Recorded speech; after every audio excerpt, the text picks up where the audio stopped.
Chapter 9. They had done it. Gryffindor had won the Quidditch Cup. Harry couldn't stop grinning. Joy bubbled in his chest, threatening to burst out at any moment. For just a moment, he felt a twinge of guilt as he saw how heartbroken Draco looked when the Slytherin team landed. But then Draco caught his eye, flashing a half-smile in congratulations. No hard feelings. Now, lying in bed after the celebration party had finally dispersed, Harry could feel the bruises on his ribs and shoulders from the Slytherin's underhanded tactics. While Draco had played a fairly clean game, the rest of his team hadn't been so courteous. But Harry didn't care. Bruises would fade. They were champions. Even the thought of receiving his exam timetable in the morning couldn't dampen his spirits. They had won the cup, and he would get through his exams. Soon, the school year would be over. Maybe, if Sirius Black was still at large, he could stay in Diagon Alley again. After all, being at the Dursleys could be dangerous. They couldn't exactly station Dementors in Little Whinging. A dreamy smile crossed his face at the thought. Perhaps, if he was lucky, he'd get his wish.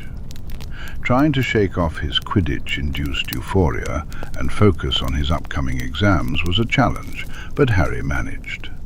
He was a bit concerned about Hermione, though. Every time he saw her, she was buried in parchment and books, the dark circles under her eyes growing larger each day. She muttered runes, charms, and potions under her breath, and he started to wonder if she'd crack before the exams even happened. And then there was her timetable.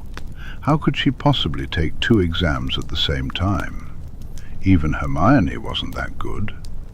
Whenever he asked her about it, she snapped at him, so Harry decided to leave her to it and focus on his own studies. Ron made a solid attempt at studying, but Harry couldn't help but think that Ron's attention span resembled that of a flobberworm. He certainly didn't miss the days when his own focus was just as poor. For the first time since starting at Hogwarts, he felt like himself while studying. He was confident in his knowledge and could actually concentrate, at least until the note about Buckbeak's appeal arrived. "I can't believe they're bringing in an executioner," Ron muttered, scowling at his potions textbook. "It's like they've already made up their minds." "With Malfoy's dad paying them, I'm sure they have," Harry replied, his voice dripping with disdain. He might have formed a friendship with Draco, but his feelings for Lucius Malfoy were anything but friendly. "I'll be back in a minute. I need to go to the library." Harry had somehow misplaced his notes on cheering charms, and the section in the standard textbook wasn't nearly helpful enough for his liking. To his surprise, Neville fell into step beside him as they left the common room. "Did you say you're going to the library, Harry?" he asked casually. "Yes. Why?" Harry shot him a curious glance. "Would you mind coming with me for a minute? It's important." Neville wouldn't meet his eyes, but there was a determined look on his face that piqued Harry's interest. "Yeah, sure." Wondering what he was getting himself into, Harry allowed Neville to lead him past the library and behind a tapestry into a room he had never seen before. To his astonishment, they weren't alone. Susan Bones and Hannah Abbott were there, along with Ernie Macmillan, both Patil twins, Anthony Goldstein, and Sullivan Forey from the year below. To Harry's utter shock, a trio of Slytherins were in the corner as well. Cassius Warrington, looking somewhat uncomfortable, and Daphne Greengrass and Blaise Zabini. All of them had their palms open and bowed their heads when Harry and Neville entered. Murmurs of "well met" echoed through the room, and Neville ducked his head formally. "Well met," he greeted. When he straightened up, he carried himself with square shoulders and a confident stance that was a stark contrast to the shy, fumbling Neville Longbottom that Harry knew. "Well met," Harry responded, keeping his palms out as instructed. What am I doing here? We thought it would be nice to introduce ourselves properly, Ernie Macmillan drawled, before the school year ends and we all leave for the summer. There's been a lot of talk about the Potter heir finally stepping into society, so we wanted to welcome you. Harry froze, alarmed. What talk? He asked sharply. You can't be serious. Dumbledore can't know I'm aware of my inheritance. He winced as soon as he said it, realizing he had revealed too much too soon. But no one in the group seemed particularly surprised. Relax, Potter, Greengrass called from across the room. We keep our discussions safe within the right circles. Dumbledore doesn't know a thing. She folded her arms across her chest, eyeing him coolly. Am I to assume he wouldn't take the news well? That's an understatement, Harry sighed. Professor Dumbledore has taken some pretty strong measures to keep me away from all this. From this? Neville said, glancing around at the gathered teens. I can't say I'm surprised, Goldstein muttered. Regardless, welcome, Hannah Abbott said with a smile, gesturing to a couple of empty chairs. Harry and Neville both sat down. Harry, this is all the heirs currently at Hogwarts, well, most of us. There are a few more, Slytherins we don't trust, and the Carrow twins are due to start next year. But for now, this is us. Isn't Malfoy an heir? Harry asked, glancing at the other Slytherins. How could they be trusted, but not Draco?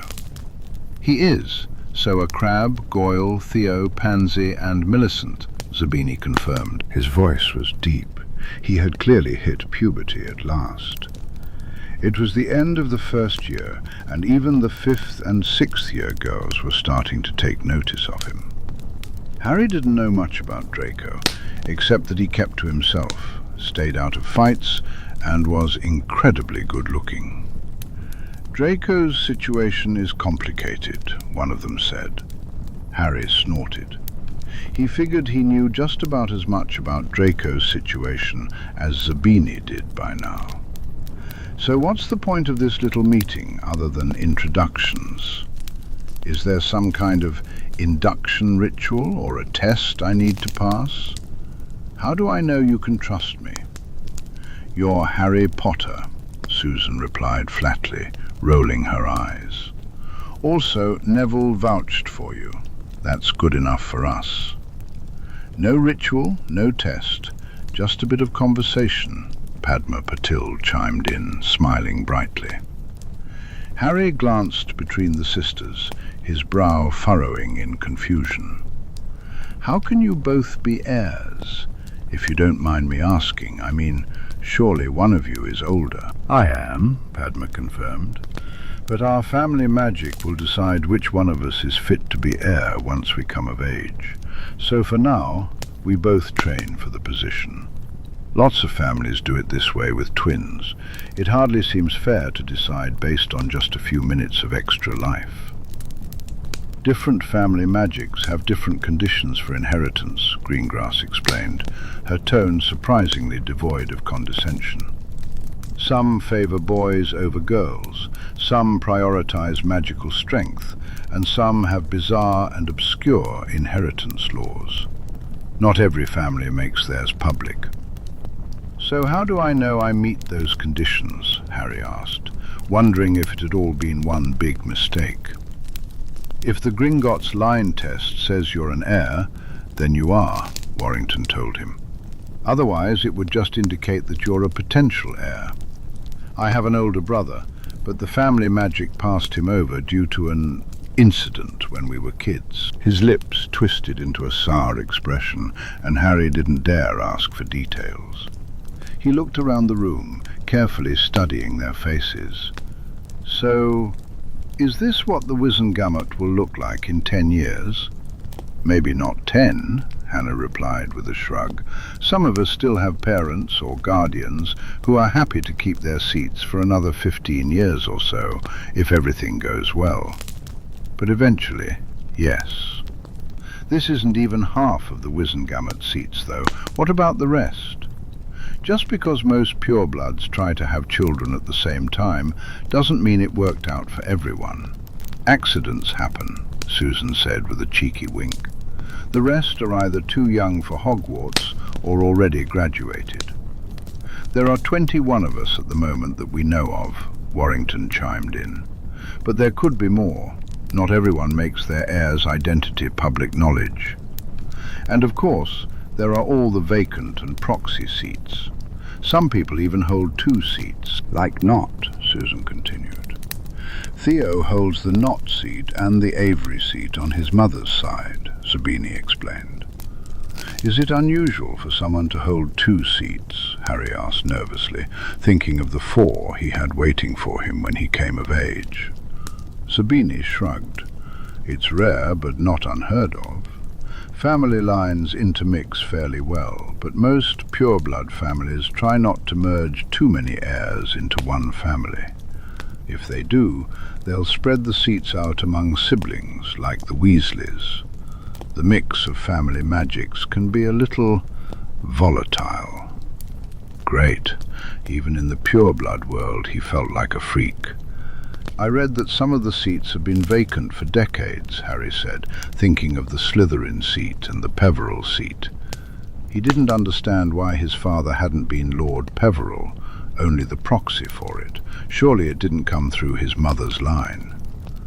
Sometimes lines die out, Neville informed him. If the family magics can't find a suitable heir, they'll sit in proxy until one steps into the Wizengamot Hall. There are probably a few heirs to the older lines who don't even realize it, but without a line test they'll never know, and that's not exactly common these days.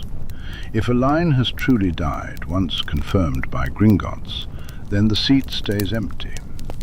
Some lines are just waiting for a valid heir to come of age, and those seats are held in proxy by whichever family was closest to them when the last heir was in session.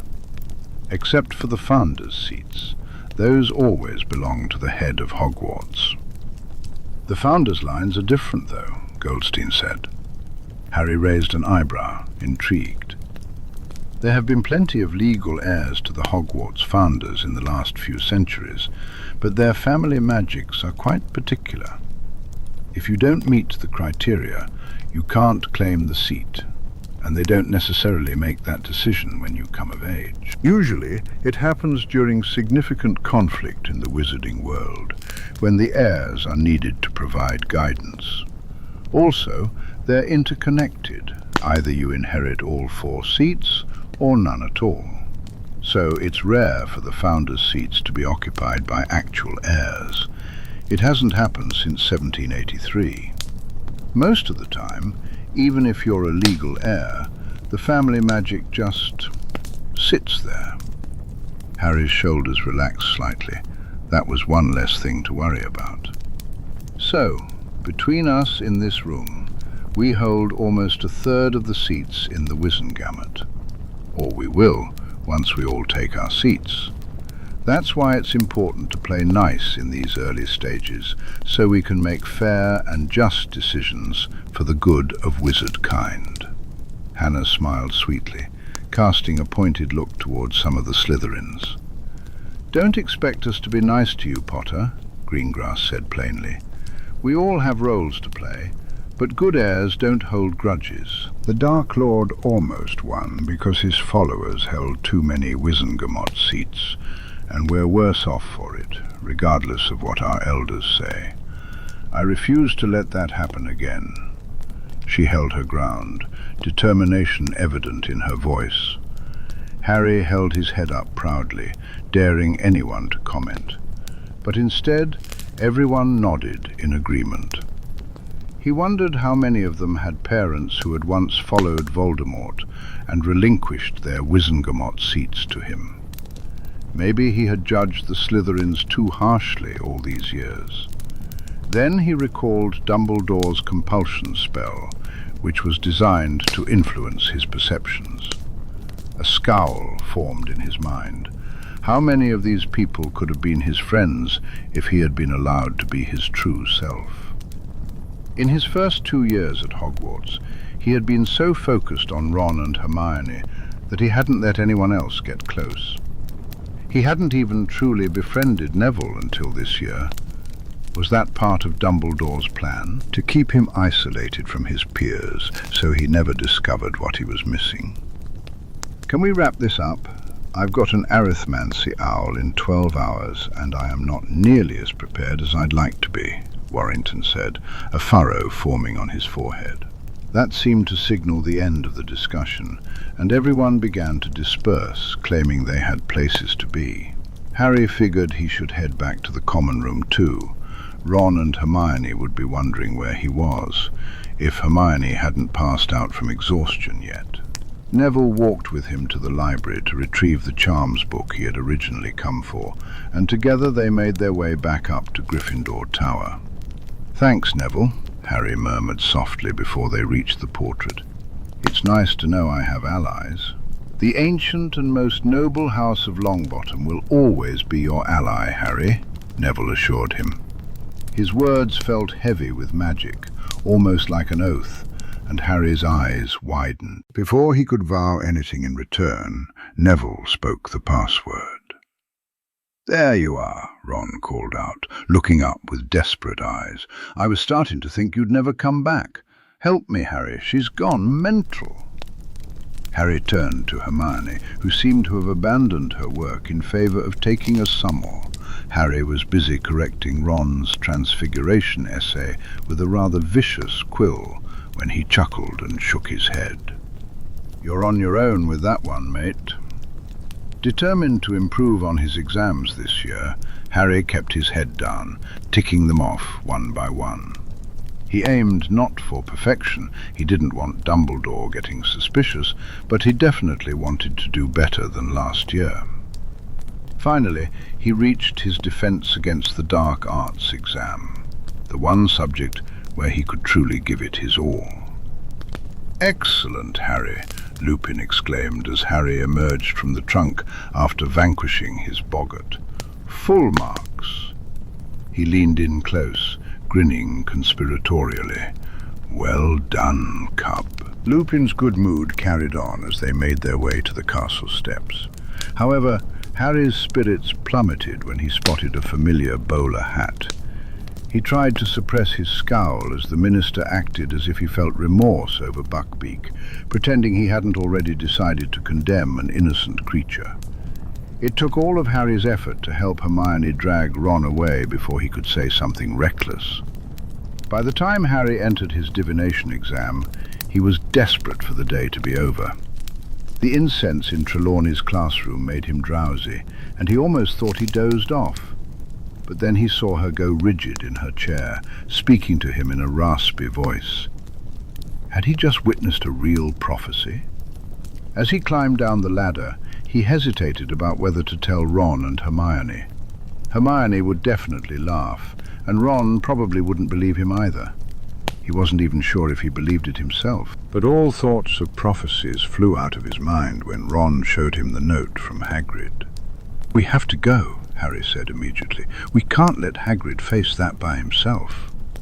"But Harry, the teachers will never let us out at sunset, especially not you," Hermione pointed out. "I've got the cloak. We'll go after dinner."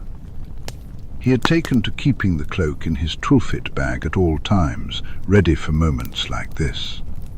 Harry kept the invisibility cloak with him at all times, always wanting to be prepared for anything. "Okay," Hermione agreed, not even bothering to protest about Sirius Black or the school rules. Hagrid was far too important for that. As they joined the throng of students heading to dinner, Trelawney's words echoed in Harry's mind, and worry gnawed at his stomach. What kind of chaos was he about to face now? He could hardly recall the last time he had spent any real social time with Ron and Hermione, though hurrying down to Hagrid's hut under the cloak didn't exactly feel like socializing. The half-giant didn't let them linger long, anxious they might get caught, but it was enough for Hagrid to find some comfort in their support. Unfortunately, it was also enough to spark another argument between Ron and Hermione. I'm just saying I can sympathize, Ron hissed as they walked away from the hut, careful to avoid the sight of the minister and Dumbledore heading toward Hagrid's. Why was the minister himself involved in something as straightforward as a dangerous creature execution? It baffled Harry, but he pushed it aside. What Fudge did was none of his concern right now. After all, I know what it's like to have your pet killed, Ron added, prompting an offended gasp from Hermione. Harry sighed to himself, contemplating whether he could slip away under the cloak without them noticing once they really got into it. What happened to Scabbers was an accident, Ronald, Hermione retorted indignantly. How dare you suggest I can't feel bad for Hagrid just because my cat did what cats do? Harry was about to turn and leave them to their argument when, in the fading light of sunset, he spotted a blur of orange racing toward them. Crookshanks, of course. But what was he after? He heard twin gasps from Ron and Hermione as they noticed the approaching cat, and Hermione's hand flew to her mouth as she caught sight of him. "Scabbers!" Harry shouted. Sure enough, Crookshanks was chasing a small brown blur across the grass. The blur stopped suddenly, revealing the distinct patchy fur of Ron's pet rat. "He's alive!" Hermione exclaimed, lunging forward to catch the rat. But Scabbers darted right past her, with the bandy-legged cat hot on his tail. "Not for much longer by the looks of it," Ron growled, already sprinting after them. Hermione raced after him, and Harry sighed, hurrying to catch up. He couldn't leave them out there, especially not with all the noise they were making while Dumbledore and the minister were still nearby. They drew closer to the tree line of the Forbidden Forest, Hermione moving faster than Ron as they followed the frantically zigzagging rat. Harry gasped as Hermione dove forward, letting out a cry of triumph when her hands closed around Scabbers' wriggling form. "Got him!" she declared, but then let out a quiet yelp. Harry and Ron skidded to a halt, unable to do anything but watch as an enormous black dog leaped from the shadows, clamped its jaw around Hermione's wrist, and began to drag her away, right toward the Whomping Willow. Everything had unraveled so quickly. The boys chased after Hermione and the dog, but the Whomping Willow blocked their path, at least until Crookshanks somehow did something at the base of the tree that froze it in place. By that point, Hermione had already disappeared through a hole at its roots. Harry and Ron had no choice but to follow. From there, things only went downhill. Now Harry found himself inside what seemed to be the Shrieking Shack, staring at Hermione on a broken old four-poster bed, Scabbers still wriggling in one hand, while her other arm was cradled gingerly in her lap. And standing in front of her, brandishing Hermione's wand, was none other than Sirius Black. Hermione urged, "Harry, Ron, run!" But both boys shook their heads. There was no way they were leaving her with the man who had betrayed Harry's parents. Black disarmed them effortlessly, his gaze fixed on Harry with a mixture of awe and reverence as he whispered his name. Harry stepped back, wishing he had something, anything to defend himself with, wishing he could perform some kind of useful wandless magic. Valiantly, Ron positioned himself between Black and Harry. "You'll have to go through me to get to him," he declared, standing his ground. But rather than attacking, Black shook his head, insisting that only one life needed to end that night. "Why do you suddenly care about casualties?" Harry retorted quietly. "It didn't bother you when you blew up Pettigrew and all those muggles, did it? He was your friend. My father was your friend." "You don't understand, Harry," Black said, desperation in his voice. "If you only knew the full story. It's my fault, I won't deny that. But you've got to listen to me. You don't understand." "I understand more than you know," Harry shot back, anger boiling over. "They trusted you and you betrayed them. You were their friend. You were their secret keeper." Black howled in anguish, reeling back. No, you've got it all wrong," he moaned. "You need to hear the truth." He squeezed his eyes shut as if in pain, and Harry seized the moment, diving for his wand.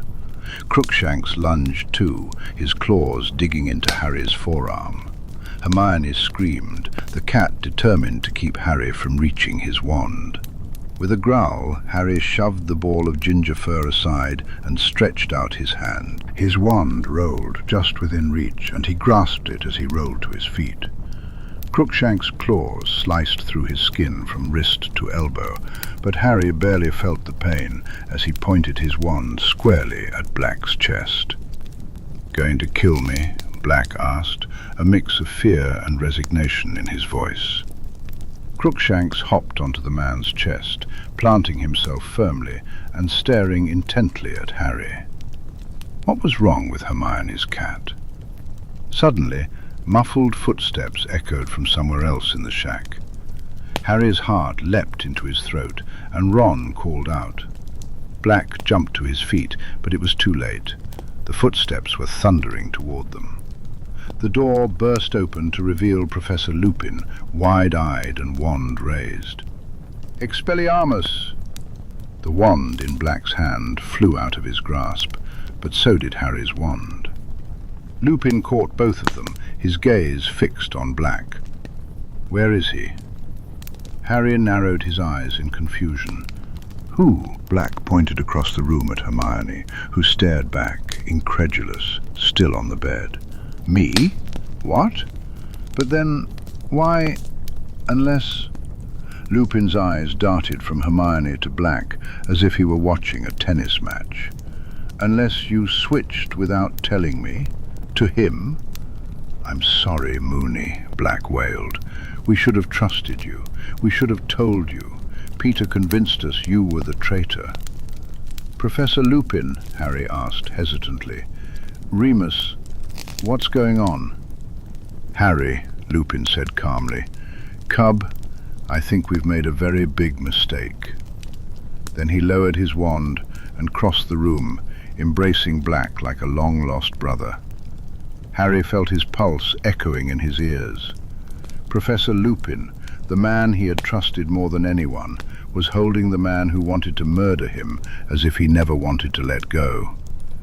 "Padfoot, old friend," he breathed, choking on a sob. Hermione let out a wordless screech at the sight, her face ashen with pain and shock. "We trusted you," she spat, glaring at the tawny-haired professor. "I wanted to give you the benefit of the doubt. I thought if Dumbledore knows, you must be on our side. But you were working with him all along." "Not all this time. Let me explain. He's a werewolf," Hermione declared, turning to meet Harry's gaze. "That's why he's always sick. Don't trust him, Harry." Harry reflected on the school year, the regular absences, the silvery orb his boggart transformed into, the peculiar potion Snape brewed for him. Even the nickname Moony, and how Lupin had referred to him as Cub. "Oh," he said faintly. "That makes sense." Lupin snorted. "I haven't been helping him, Harry, but I won't deny that I'm a werewolf." He locked eyes with Harry, his expression earnest. "Please, Cub, will you trust me just for a few minutes?" Harry crossed his arms over his chest. Professor Lupin had been good to him this year. He hadn't seemed like someone plotting to kill Harry. He'd certainly had plenty of chances to try. "Talk," he finally said. "Harry, what are you doing? He's a werewolf!" Ron exclaimed, grabbing Harry by the shoulder. Harry shrugged off Ron's hand, stepping closer to Lupin and Black. He needed answers. "I was watching the map tonight," Lupin began. "I thought you three might go down to support Hagrid, and I wanted to keep an eye on you. I saw you cross the grounds to Hagrid's hut. 20 minutes later I saw you leave, and you were joined by a fourth name, moving very quickly." "Yeah, his," Harry said, casting a dark look at Black. "He was following us." "Not Sirius," Lupin corrected. "Peter Pettigrew." What? Harry gasped. Pettigrew? Their other friend, the one Sirius had killed? Lupin turned back to Harry, his eyes pleading. Think, Harry. Wormtail. Harry inhaled sharply, glancing at the rat currently playing dead in Hermione's lap, then at Black, who had taken the shape of a dog. Padfoot. Animagi, he realized. You're all animagi, which means Scabbers. Black barked out a laugh. That's the name he's been going by, is it? How cute. Sirius lunged toward Hermione on the bed, but Lupin held him back. Sirius, no. They won't understand. You need to explain. We're running out of time, Moony, Black argued. I can explain after he's dead. Now give me that rat. Harry deserves an explanation, Lupin insisted firmly. After everything, he deserves that. What the bloody hell are you saying about my rat? Ron cut in loudly, glaring at them. Without his wand, he raised his fists defensively and edged closer to Hermione. Black snarled, his eyes wild. Don't touch him, he shouted, while Lupin's hand kept him restrained. You can't take him, not now that I finally have him in reach. Pettigrew's dead, Harry said, confusion washing over him. You killed him. Everyone knows that. Everyone thinks they know, Black breathed, a mad grin spreading across his face. He lunged forward again, and Ron yelped. In a panic, he grabbed Scabbers and held him close to his chest, turning toward the door. This is ridiculous, Ron declared. You're all nutters. I'm getting Dumbledore, or the Auras, or... No! Harry cried out, the words escaping his lips before he could think. He wasn't alone. Black and Lupin shouted in unison. Lupin raised his wand, intent on sending ropes to bind Ron's ankles and stop him from leaving. At the same time, Harry flung out an arm, a burst of magic slipping instinctively from his fingers. He wasn't sure what he intended to do, but whatever it was, interfered with Lupin's spell. Ron stumbled as the magic hit him, and then there was a disturbing popping noise. Suddenly the redhead blanched, collapsing unconscious, his right leg splayed at a horrifying angle. Harry's stomach lurched. Oh, shit, he murmured, his eyes wide. The rat! Just kill him, Remus, Black wailed as Scabbers attempted to escape. With a wave of Lupin's wand, a metal cage materialized around the frantic creature, which squeaked and thrashed violently within its confines. Harry needs proof, Sirius, Lupin replied calmly, shaking his head. He turned to Harry, his amber eyes filled with urgency. Everyone thought Sirius killed him. I even believed it until tonight. But the map doesn't lie. I would know.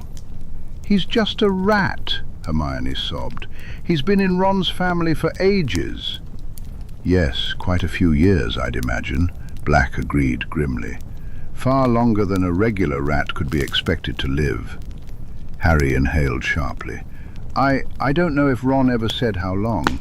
He was Percy's before Ron got him. Harry, you can't be serious, Hermione protested. Don't tell me you believe this. It sounded mad, Harry knew, but the desperation in Lupin's eyes couldn't be faked. A loud creak echoed through the room as the door swung open, knocking against Ron's shoulder. For a moment, no one moved, but nothing happened. No one ever knew there were 3 unregistered animagi running around Hogwarts during our school days, Lupin said, glancing between Harry and Hermione. They always said they'd register after the war, but, well... Hurry up, Remus, Black muttered impatiently. I've waited 12 years for this. I don't want to wait any longer. They need the truth, Sirius. We have to do this properly. Lupin squeezed his friend's shoulder and then turned back to Harry. They learned to keep me company, you see. The potion Severus makes for me is a fairly recent invention.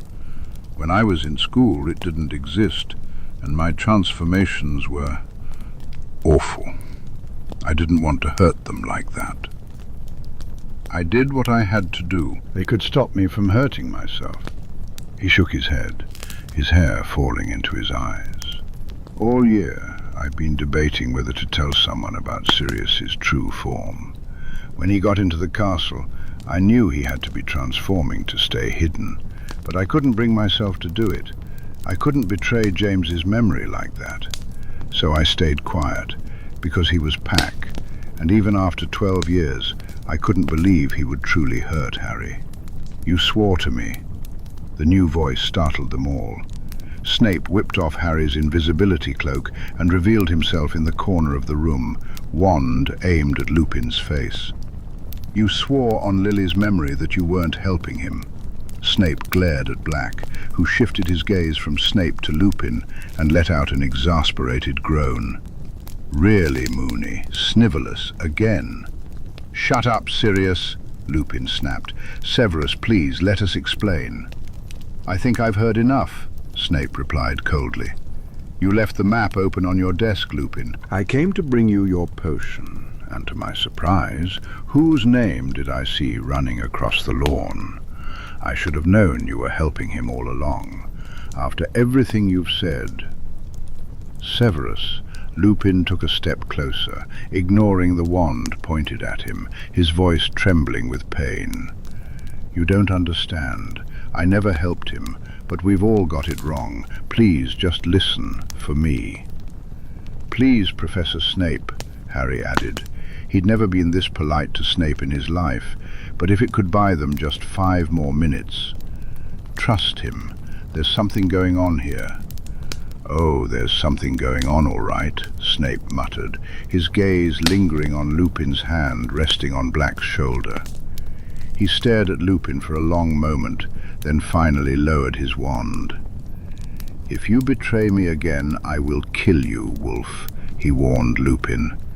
Thank goodness, he sobbed in relief. You say the sweetest things, he murmured back. Black snorted, while Hermione stared at Professor Snape in disbelief, still cradling her clearly broken arm. Professor, she breathed, horrified. No, please, you have to get the headmaster. Ron is... She broke off with a whimper as Snape glared at her, nudging the unconscious Weasley with his foot. He is alive, Snape dismissed, turning back to Lupin. Talk. I thought Peter was dead, the werewolf said hoarsely. I didn't know what Sirius wanted with Harry, but I thought Peter was long gone. Until I saw him on the map tonight, and then I saw Sirius's name. He turned to Black, brow furrowing. How? How did you find him, Sirius? He was in the paper, Black replied, reaching into his robe and pulling out a battered piece of paper. It was the Daily Prophet, featuring the article about the lottery Mr. Weasley had won. The picture showed all the Weasleys in Egypt, with Scabbers perched on Ron's shoulder. I saw it when the minister came to inspect. It was on the front page. I knew him at once. How many times have I seen him transform? I knew I had to leave as soon as I read that the boy was a Hogwarts student. I couldn't let him... Harry, Black broke off, moaning and wrapping one arm around his stomach as his shoulders shuddered. Lupin squeezed him reassuringly. He's all right, Padfoot. Harry's fine. He looked from the photo to Scabbers and back again. Good Merlin, he said slowly. His front paw. What about it? Harry asked quickly, craning his neck to see the picture. All that was left of Pettigrew was a finger, Snape murmured, comprehension dawning in his dark eyes. Harry whipped around to look at Scabbers, who had frozen in fear in his cage. His front paw was, as it had always been, missing a toe. I didn't think he had the brains for it, Snape said, finally meeting Black's gaze. What did he do? Cut it off and run? Black nodded, screamed about how I betrayed Lily and James, then blew up the street with his wand behind his back, lopped off his finger, and transformed. So simple, Lupin whispered, yet brilliant. A first for old Pete, Black agreed with a dark chuckle. So he faked his death and hid from you because he knew you betrayed my parents. I'd never betray Lily and James, Black declared fiercely, his voice low and growling like his animal counterpart. But it was my fault. I convinced them I was the obvious choice. I told them to make Pete the secret keeper instead. We didn't trust Moony because of his boyfriend. Sorry, Moons, but you can't blame us. When I went to check on Peter's hiding place, it was empty, no sign of a struggle. It didn't feel right, so I went to the house and it was too late. Enough, Lupin growled. There's one way to prove it all. With a flick of his wand, the cage vanished, and Scabbers was suspended in mid-air, squealing and struggling. Severus, you know the spell? Snape nodded curtly, and in an instant there was a blinding flash of light. Suddenly the rat began to grow and stretch, its squeaks transforming into human howls of fear. In mere seconds, a full-grown man stood in the middle of the room. Harry recognized his face, though it had changed dramatically from the round-faced boy in the yearbook picture. Peter Pettigrew, alive and well. Chapter 10. A long, tense silence filled the room as everyone stared at the man who had just moments ago been a rat. Sirius, Remus, Pettigrew stuttered. My old friends. Harry watched in disgust as Pettigrew desperately tried to beg Lupin for help, insisting that Black was trying to kill him. To be fair, he wasn't entirely wrong. There was a reason Lupin hadn't given Black a wand yet. When that tactic failed, Pettigrew turned to Harry, throwing himself at the boy's feet and pleading for mercy. Enough of this, Snape snapped, raising his wand. Your blithering was bad enough when we were schoolboys. He waved his wand, and Harry winced, bracing for the worst. Instead, ropes shot out, binding themselves tightly around Pettigrew. Let me kill him, Snivelus, Black whined, sounding like a toddler reluctant to share his toys. Or Remus can do it. The rat needs to die. Remus has always taken pride in never killing a defenseless human, Snape replied calmly. It'd be a shame to tarnish that now. If you kill him, you'll never be free, Harry interjected, his thoughts racing. If we take him to the minister, he'll confess, and you'll get a proper trial. You could clear your name. The hope of having his godfather back surged within him. Harry's right, Lupin agreed. Azkaban can have him. Fine, Black pouted. But if you transform Peter, we will kill you. I might even let Snively here do it. I've heard he can be quite creative. Must you, Sirius? Lupin groaned, briefly burying his head in his hands. I thought you'd agreed to stop using that name after Lily hexed you for it. Whoops, Black replied, completely unrepentant. Must have forgotten. Azkaban, you know, really frazzles the brain. We should go, Harry said. If we're lucky, maybe the minister will still be at the school, Harry asked. What about Ron? With a flick of Snape's wand, Ron's grotesquely angled knee was bound and splinted. Mobili corpus, he murmured, levitating the unconscious redhead's body. I'll keep an eye on this one, Lupin said with a grimace, keeping his wand firmly aimed at Pettigrew as he passed Harry and Hermione their wands. Hermione took hers with trembling fingers, clearly at a loss for how to process the whole situation. Together they began their journey back to Hogwarts, the most bizarre procession Harry had ever been a part of. He stared at Sirius's back as they walked through the tunnel, his godfather, the man he had heard so much about. Even when Lupin tried to avoid mentioning him, he couldn't help but slip in stories about James Potter, which always seemed to include Sirius Black. Black kept glancing back at Harry, his expression wary and uncertain. Neither spoke until they were clear of the tunnel and the vicious tree that guarded it. Mooney probably told you, Harry, Black began hesitantly, but I'm your godfather. Yeah, I know, Harry bit his lip, unsure what else to say. Well, I mean, if I get free, then that makes me your guardian. If you would want that. Black misread the shock on Harry's face and hunched in on himself. It's fine if you don't. I'm sure whoever you've got is great. Now's not the time, Sirius, Lupin interjected, covering Harry's snort of derision. His amber eyes were sympathetic as they looked between the two. You can talk this over later. They continued walking, but Harry jogged forward a half step, bumping his shoulder against his godfather's. I'd love to live with you, he murmured, grinning slightly. Just say the word. Sirius's face lit up, as if all his Christmases had come at once. For the first time, Harry could see the man from his parents' wedding photo, the charming boy from the yearbook. Really? He asked, his voice filled with disbelief. Definitely, Sirius replied, a hint of warmth in his tone.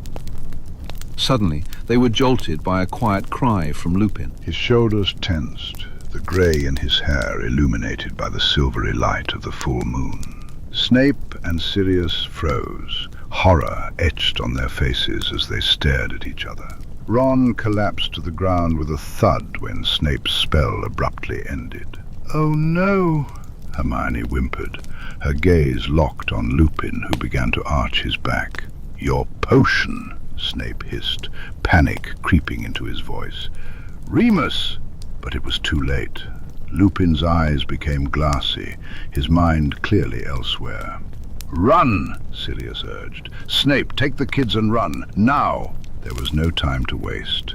Lupin gasped, hunching over until he was almost on all fours.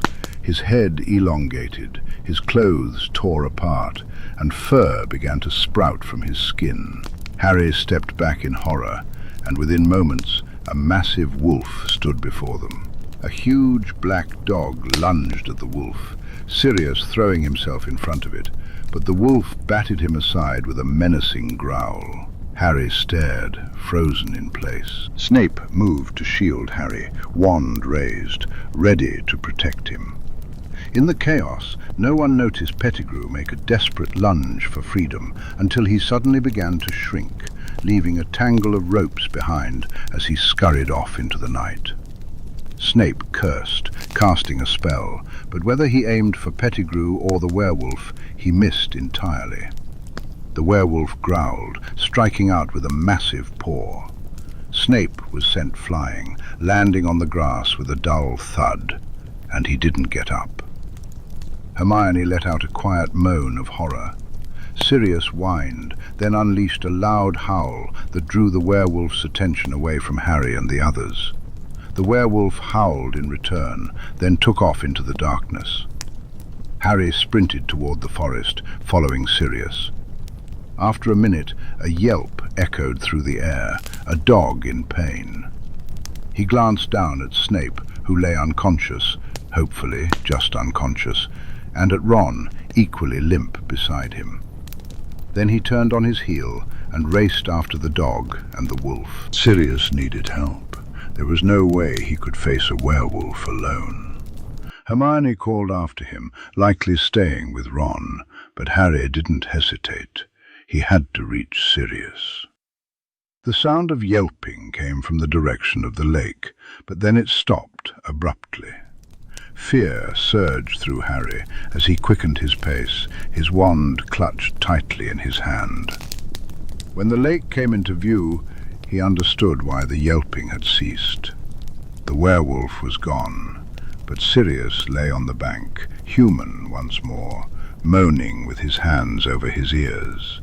And looming ever closer was a horde of Dementors. Harry felt their cold fingers reaching into his chest, trying to drain away all his happy memories. He fought to hold on to them, raising his wand just as Lupin had taught him. Expecto Patronum! Sirius wants me to live with him. I'm going to be free. Expecto Patronum! I have my godfather back. No more Dursleys. Expecto Patronum! Suddenly, a blinding light erupted from his wand, sending the Dementors reeling back, their screams echoing in the night. Harry's hand trembled around his wand, the cacophony still ringing in his ears, his vision growing fuzzy. He could make out a four-legged creature, something with antlers, galloping across the lake, driving the shadowy figures away. But his knees buckled, the magic draining his exhausted body, and then everything went black. When consciousness returned, it came in two stages. First, he groggily blinked his eyes open. Second, he nearly fell out of bed in his rush to get to his feet. "Mr. Potter!" Madame Pomfrey exclaimed, rushing to his side. Harry struggled to stand, his eyes darting around the hospital wing. "Kindly desist, you're going to hurt yourself." "Sirius!" he cried out, desperation creeping into his voice. Madame Pomfrey's expression softened. "No need to worry, my dear. Black is locked away upstairs. The Dementors will be with him any minute. He can't hurt you now." "What?" Her words had the opposite effect she intended. Harry pushed himself up again. "No, they can't. He's innocent." Surely Snape had explained everything. He reached for his glasses, and as he put them on, the room came into focus. Ron was passed out in the bed opposite him, his bandaged knee propped up on a pillow. Hermione occupied the bed beside Ron, wide awake and looking just as horrified, her arm in a splint. And several beds down lay Professor Snape, still completely unconscious. Shit! He was their one hope of getting the headmaster and the minister to see reason. Just then, Harry's shout must have echoed into the corridor, because the next moment, Minister Fudge himself entered the ward, accompanied by Professor Dumbledore. "Minister, you've got the wrong man. Black's innocent," Harry insisted, urgency lacing his words. Fudge's eyebrows shot up in alarm. "I say, dear boy, he must have hit you with quite the confundus charm." "Harry's right," Hermione chimed in, jumping out of bed. "Wake up, Professor Snape. He'll tell you." "Children, please calm yourselves," Madame Pomfrey interjected. "You've had quite the ordeal. It's natural to be confused. Just lie down and—" "Professor Snape can confirm it," Harry echoed Hermione. "Just wake him up." "Professor Snape has a very severe concussion. Waking him prematurely could cause serious brain injury," Pomfrey scolded. It was on the tip of Harry's tongue to tell her to just do it anyway, but he resisted. A brain-damaged Snape wouldn't help anyone. "Black must have filled their heads with his ridiculous tale," Fudge said, shaking his head. "Something about a rat and Peter Pettigrew," Harry insisted. "It's the truth. Pettigrew's an animagus. He was Ron's rat, and it was his fault my parents died." "Minister, may I have a word with my students? Alone, if you don't mind, Poppy," Dumbledore requested. Neither Minister Fudge nor Madame Pomfrey seemed pleased to be asked to leave, but they complied. Fudge declared he was going to wait for the Dementors. As soon as they were gone, Harry and Hermione nearly tripped over themselves trying to tell the whole story all at once. "It's your turn to listen," Dumbledore interjected, raising a hand. "There's no time for interruptions. There's not a shred of proof that Sirius Black is an innocent man, as you claim. The only two adults involved are currently unavailable, and by the time they can tell their story, it will be too late. Cornelius will not wait on the word of two 13-year-olds. It's too late, do you hear me?" Harry glared at the old man. How could he just let Sirius die? Was he that desperate to control Harry? "But you believe us," Hermione pressed. "What I believe is neither here nor there," Dumbledore replied. "I was not present, therefore I have no power.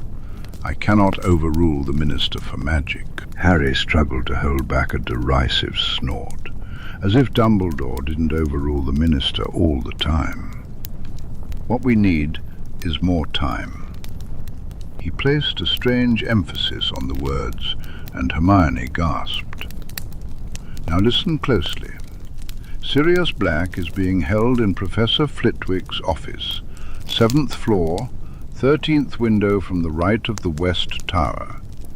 If all goes well, you should be able to save 2 innocent lives tonight." Harry felt utterly lost in the conversation, but Hermione nodded as if the headmaster was making total sense. "I'm going to lock you in," Dumbledore announced, straightening up. "It is—" he checked his watch. "5 minutes to midnight. 3 turns should do it. Good luck." "Good luck," Harry mumbled, utterly perplexed as the door closed behind Dumbledore. "What the— Hermione, what was he talking about?" She seemed to understand exactly what Dumbledore meant. "Harry, come here," Hermione urged, reaching into her robes and pulling out a pendant on a long, fine gold chain. Harry crossed the gap between their beds, his curiosity piqued. The pendant was a tiny, sparkling hourglass. "Closer," Hermione instructed, throwing the chain around his neck despite her awkward movements due to her tightly splinted wrist. "What is that, Hermione?" Harry asked, a hint of trepidation in his voice. The bushy-haired girl smiled breathlessly. "Just trust me. Ready?" Harry nodded. Hermione turned the hourglass over 3 times, and suddenly the ward around them dissolved. The world transformed into a blur of colors and shapes, his blood rushing in his ears. Then, just as suddenly, everything stopped, and he found himself on solid ground again, in the middle of the deserted entrance hall. In daylight? Before he could speak, Hermione grabbed his arm and dragged him into a nearby broom cupboard. She removed the chain from his neck, stuffing the hourglass back into her robes. "What the hell just happened?" Harry whispered furiously.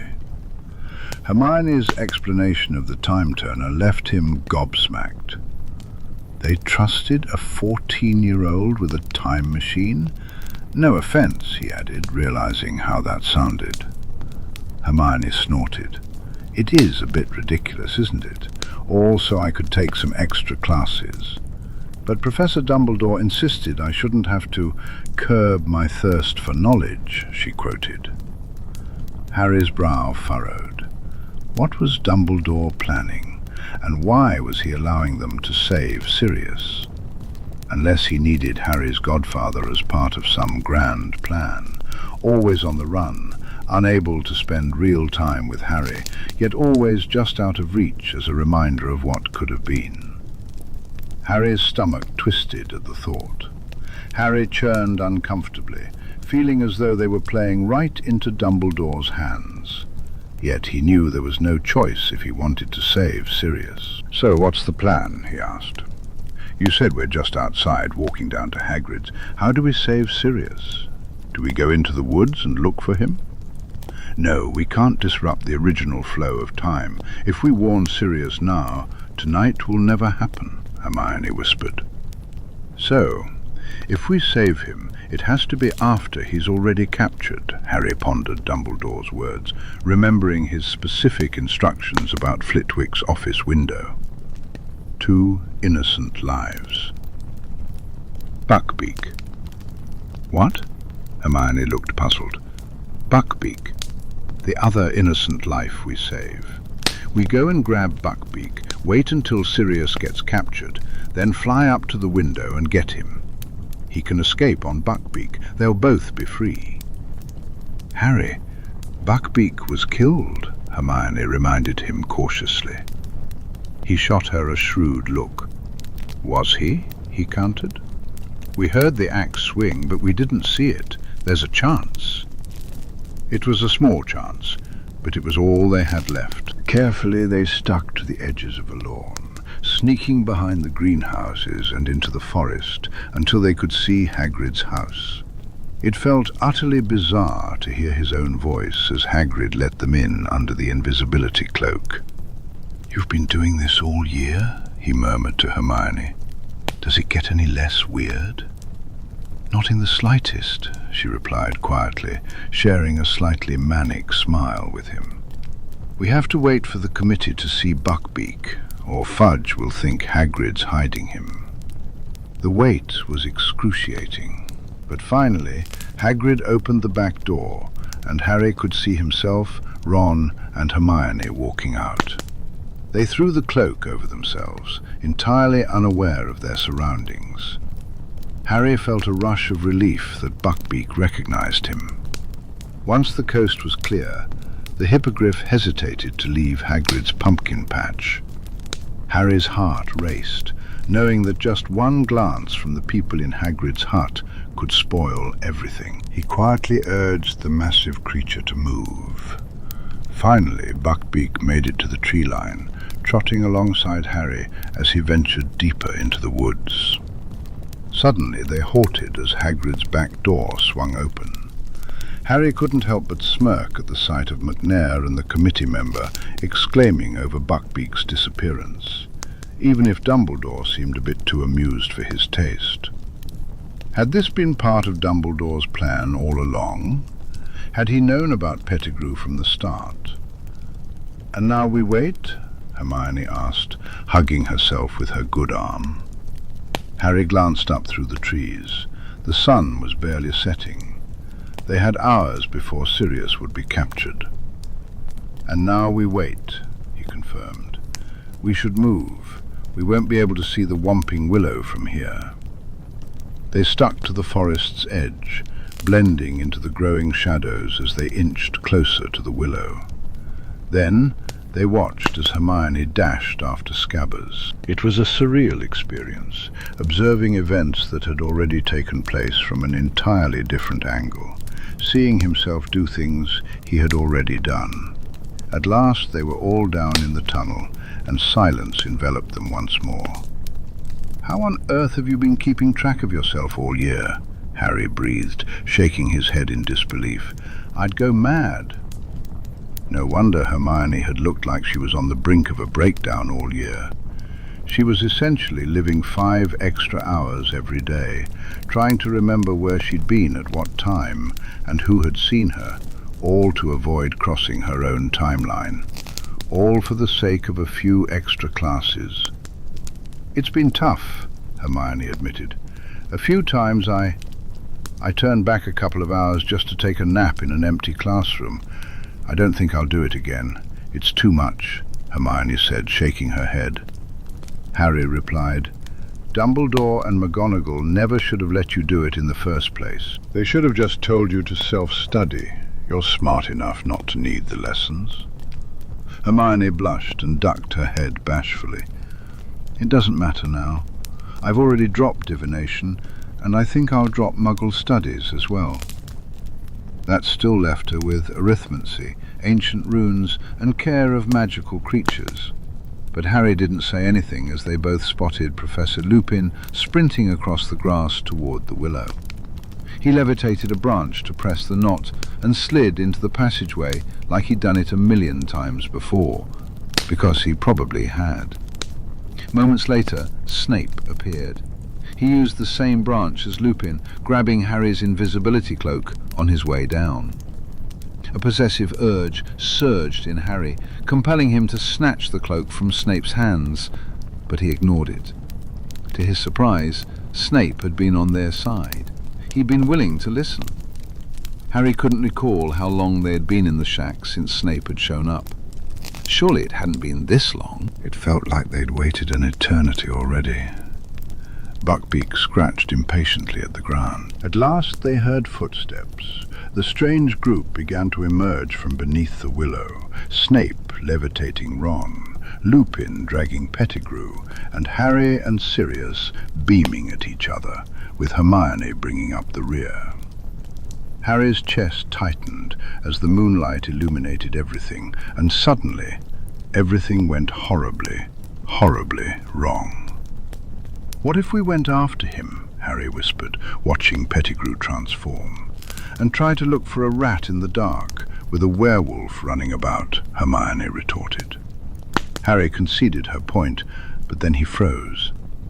"Hermione, we need to move," he urged. She huffed in response. "Harry, we can't interfere."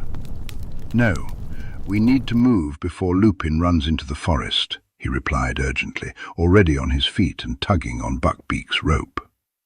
Horror filled Hermione's eyes as she turned around. "Hagrid's cabin," Harry said, already running with Buckbeak at his side. "It'll be empty by now." Fang barked at them as they burst through the door, but Hermione quickly soothed the large dog. Buckbeak seemed thrilled to be home, settling comfortably into the bed Hagrid had still made up for him. "Don't go to sleep," Harry lightly scolded the creature, rolling his eyes.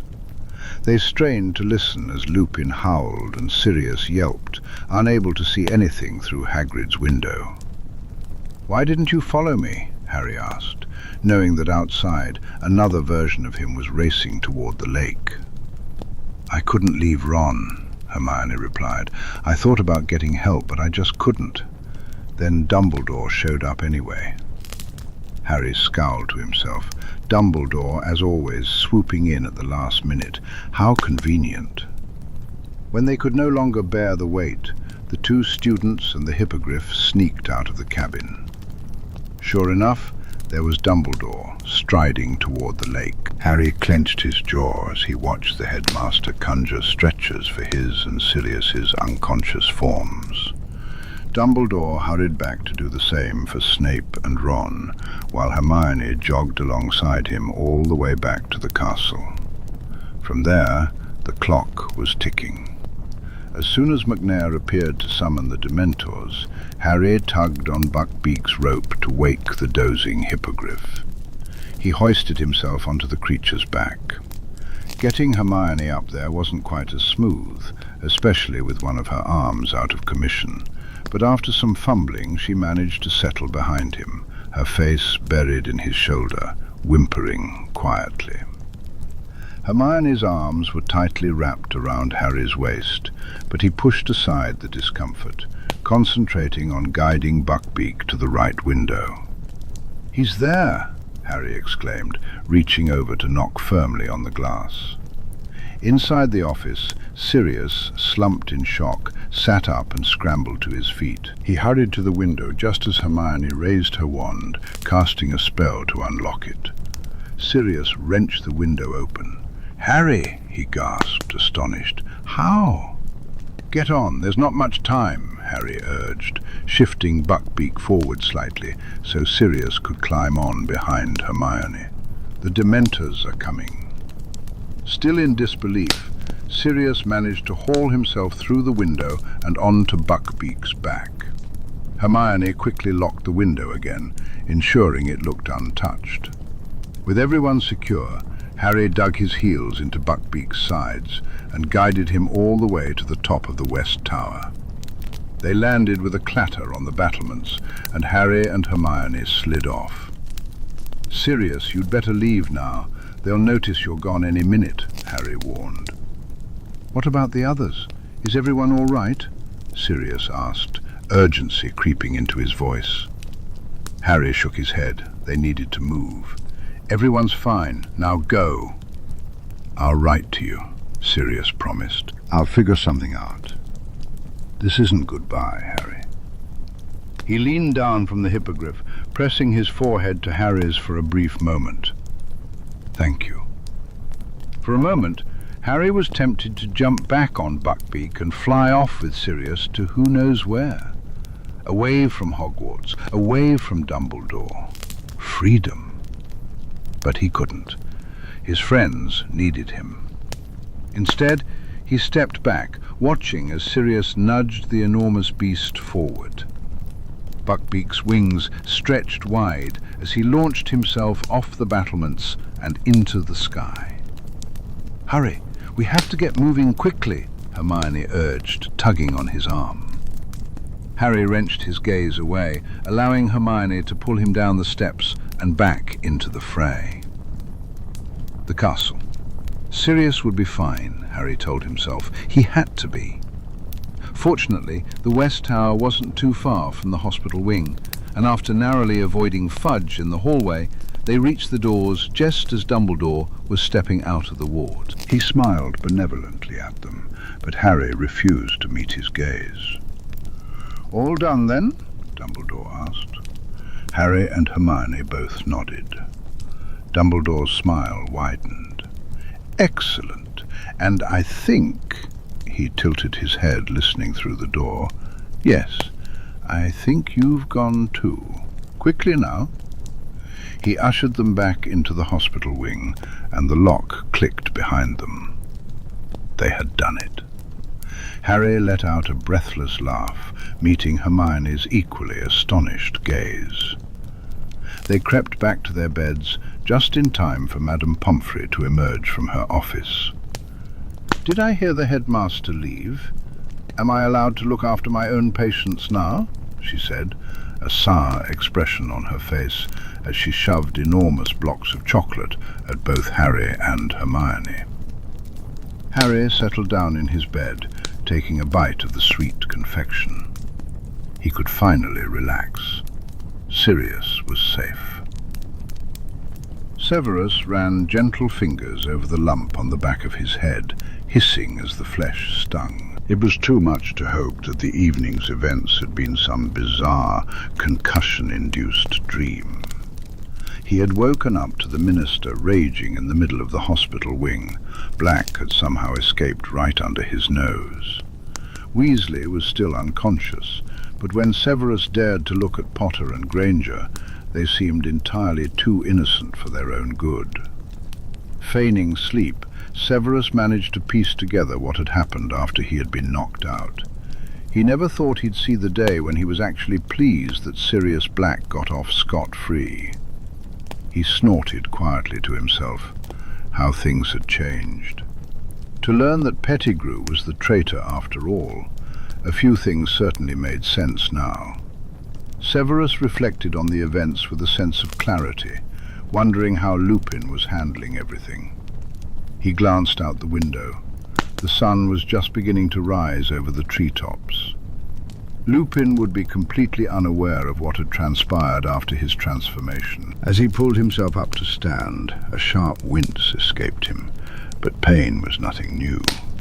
He bent down to buckle his boots, then straightened up, scanning the hospital wing.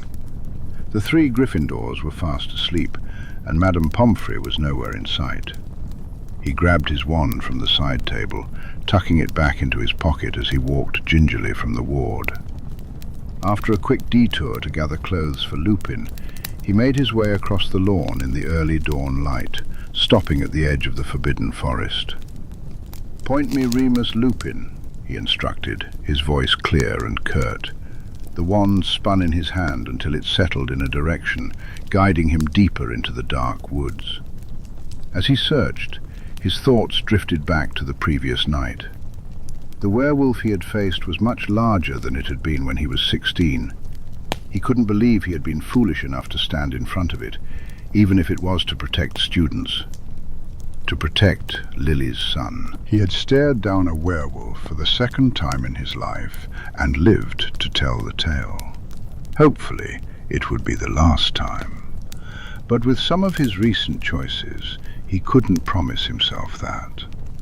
"Daft wolf," he muttered when he finally found him, wishing he didn't sound so fond. Lupin lay sprawled awkwardly on the forest floor, completely naked and covered in scratches.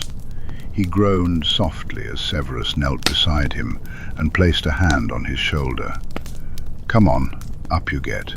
You need to get inside." Severus," Lupin mumbled, blinking as he struggled to clear the haze from his mind. Severus watched as the events of the night rushed into clarity in Remus's eyes. "Harry!"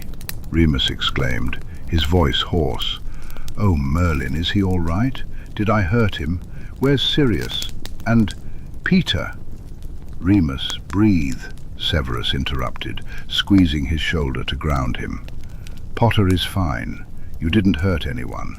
Pettigrew escaped, but so did Black." He set the bundle he was carrying down on the ground, revealing a pair of soft black trousers and a thick brown cardigan. "Let's get you back to the castle. I'll explain everything on the way."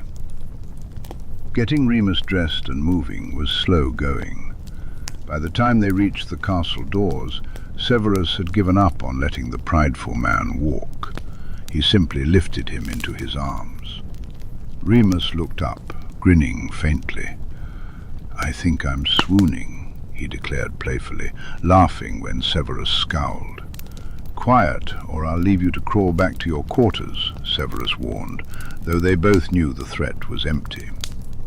Nonetheless, Remus settled down, a soft sigh escaping his lips as he rested his head against Severus's shoulder. Severus's heart stuttered. Finally, they reached Remus's bedroom, and Severus deposited him as gently as he could onto the mattress. Remus closed his eyes for a long moment, then swore quietly. 12 years, he murmured. "I thought my best friend was a murderer for 12 years. Peter, this whole time, how could I have been so wrong, Severus?"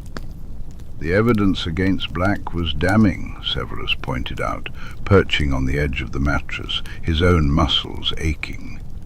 His night hadn't exactly been sunshine and roses either. "I should have trusted him." "Why? He didn't trust you." Severus could still remember how it had been back then, Remus full of anguish when he realized his friends were. Remus was filled with disbelief. After everything they had endured together, it was hard for him to accept that anyone could think he would turn away from the light. Severus had tried to convince him that their association was doing more harm than good, but Remus refused to let him go. Typical of a foolish Gryffindor. "If I had pushed for a trial, this never would have happened.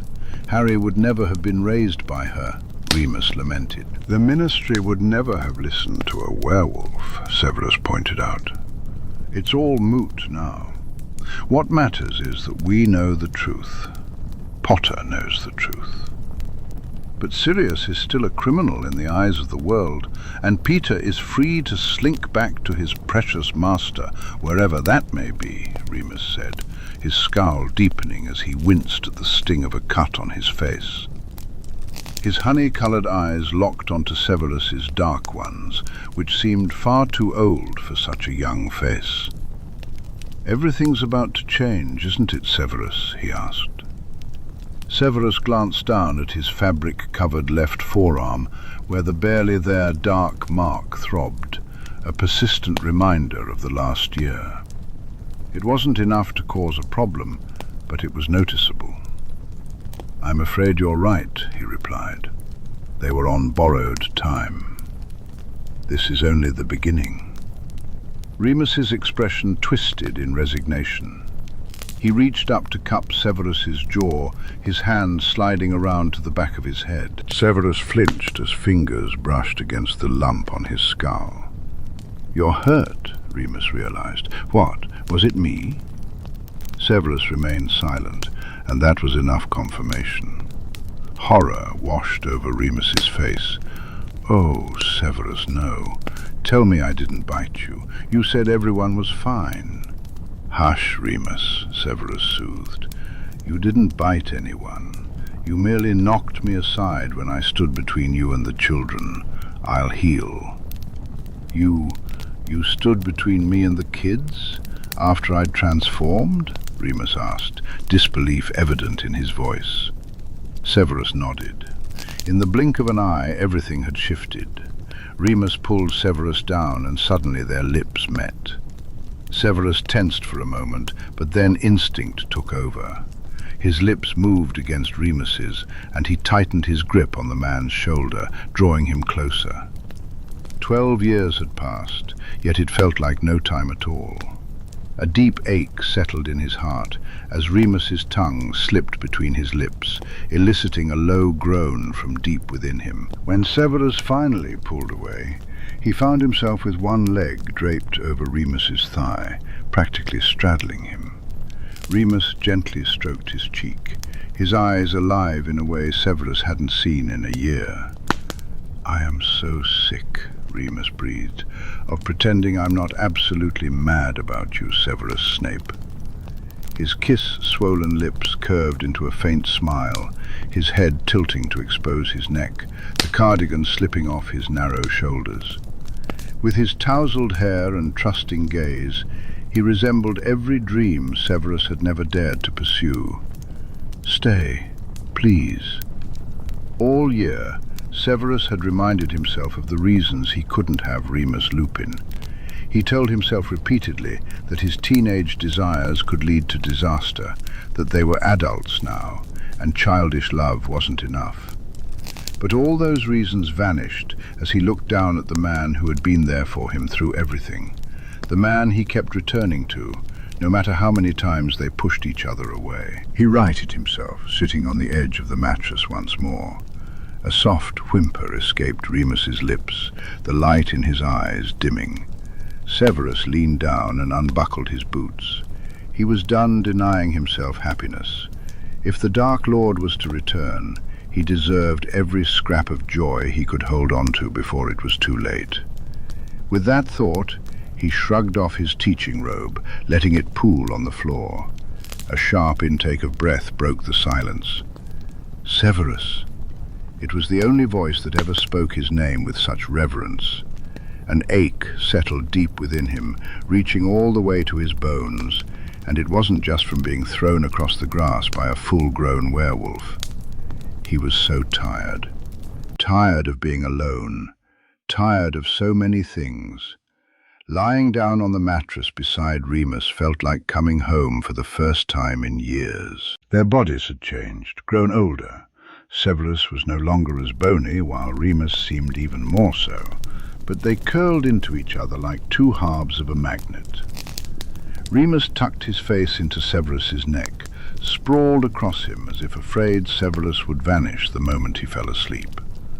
The weight was comforting, and Severus's hand settled low on Remus's back, fingers cool against warm skin beneath the cardigan. "Sleep," he urged softly, burying his nose in Remus's greying hair. He smelled like the forest, like wilderness. Severus's tame wild thing, always Severus's, even when neither of them wanted it that way.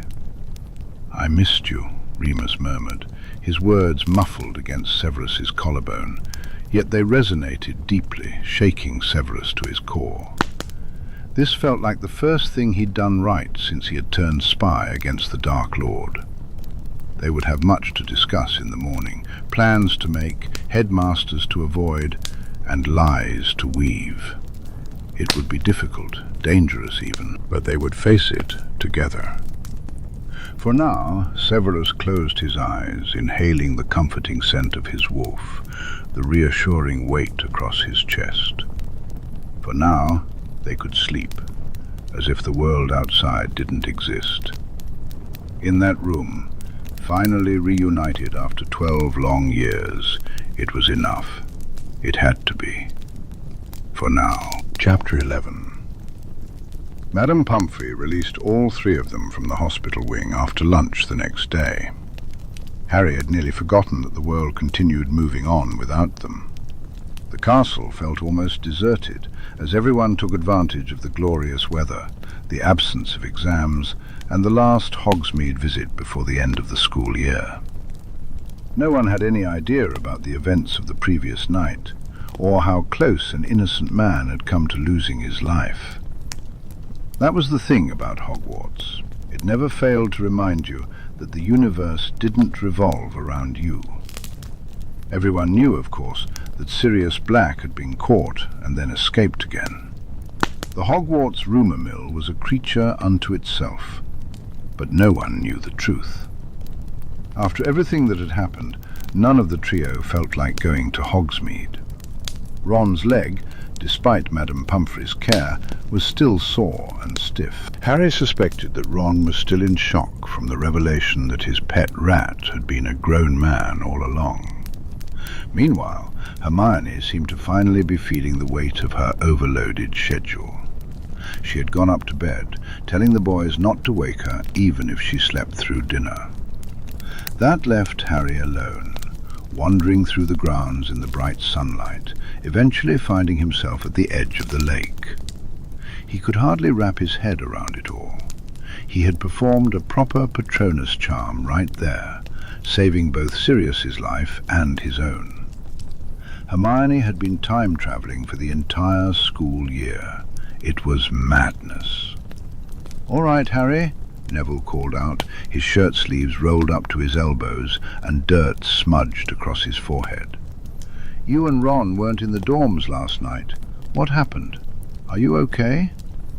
"Yeah, it's a long story," Harry replied with a shake of his head. "What are you up to?" "I've been helping Professor Sprout get the greenhouses ready for the summer," Neville explained.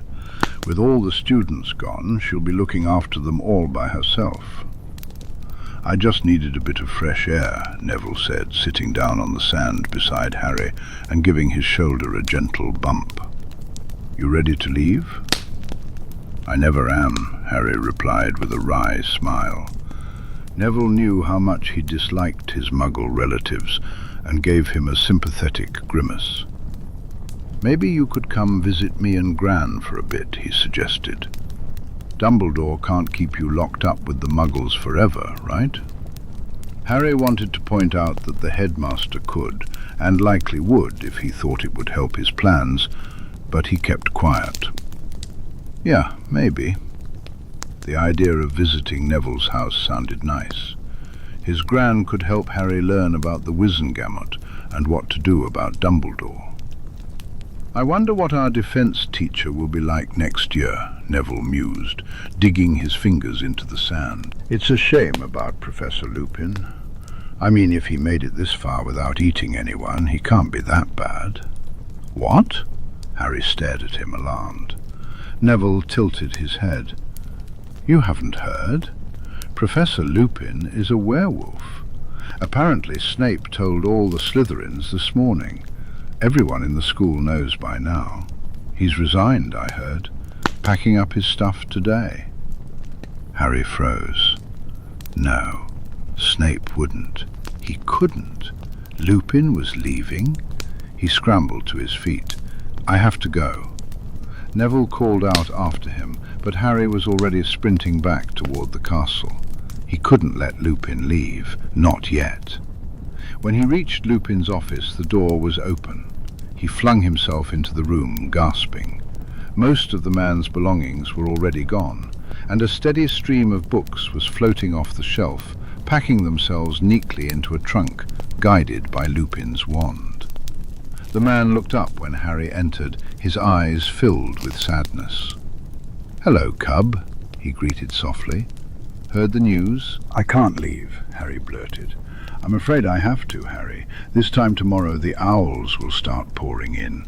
Attitudes are better, but there are plenty of parents who won't want a dangerous, bloodthirsty beast living in the castle with their children." Lupin's tone was wry and resigned. Harry glared at him. "You're not dangerous. You're the best defense teacher we've ever had." That made Lupin smile. "Thank you, Harry. But I'm afraid not everyone is as open-minded as you." "I can't believe Snape," Harry growled. "I was just starting to think he might be all right. How dare he tell everyone?" "Severus didn't say a word," Lupin replied firmly. "I can assure you of that. No, my secret was spilled by another source. Severus was part of the conversation, but he didn't realize one of his Slytherins was eavesdropping until after Dumbledore left." Harry looked at his professor, comprehension dawning, and his face grew dark when Lupin nodded. "Dumbledore, of course. He did it on purpose." He had no proof, but he didn't need it. Remus nodded in agreement. "Most likely. I got too close to you, Harry. He doesn't like that." Lupin reached into his desk drawer and pulled out a familiar piece of old parchment. "However, now I'm no longer your teacher, I feel no remorse about giving you this back. And this too. Severus retrieved it from the shack this morning." He brought Harry's invisibility cloak out from behind his chair, neatly folded. "From one marauder to another. The legacy you should have had since the very start." Harry's breath caught in his throat as he took both items from Lupin. It was ridiculous. He'd had them in his possession before, but being given them now felt bigger. His father's legacy. "Keep them safe, Harry." "I don't want you to go," Harry said quietly, sounding far younger. Lupin smiled and squeezed Harry's shoulder gently. "It's for the best, cub. I have some new priorities coming up. Once I reconnect with an old friend," he said, casting a pointed glance. "And you could use more allies outside the castle." "But I just got you back," Harry replied, frustration creeping into his voice. He hated how desperate he sounded. Lupin softened, pulling Harry into a brief, tight hug. "You still have me, cub, I promise," he vowed, pressing his lips to Harry's hair. He released him, smiling. "I'm not going to let you slip out of my life a second time, no matter what happens. You're family." "Family," Harry echoed, a slow smile spreading across his face. He'd never had one he actually liked before. "I'm proud of you, you know," Lupin said, turning back to his packing. Harry tucked his map and cloak into his bag, raising an eyebrow. "Rumor has it you performed quite the Patronus charm last night." "It was a stag," Harry boasted, and Lupin beamed at him. "That was Prongs, right?" "Indeed it was. Your father's animagus form was quite remarkable. James would be over the moon to see your Patronus take after him." Harry felt warmth spread through him at the thought. It was like having his dad with him, in a way. "Are you all right?" he asked, concern etching his brow. Lupin seemed to be moving a bit stiffly. "After last night and everything." "Oh, don't worry about me, cub. I'm more than used to the whole process by now," Lupin reassured him with a shake of his head. "I'm just glad none of you got hurt. I haven't been that irresponsible about a moon since... well, never mind. I suppose under the circumstances my priorities were a little skewed last night. But Severus got me back to the castle safely this morning, and I'll be right as rain in a day or two." Harry bit his lip.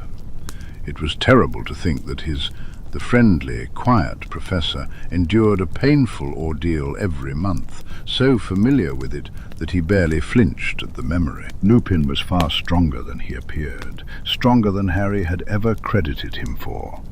The latter part of Lupin's words made Harry pause, his thoughts drifting back to the night before. "Look, about Professor Snape," Harry began. Lupin stopped packing, his expression turning apprehensive. "I know you said you know him differently. Clearly you went to school together and all, and he was decent last night. But the rest of the time, he hates me.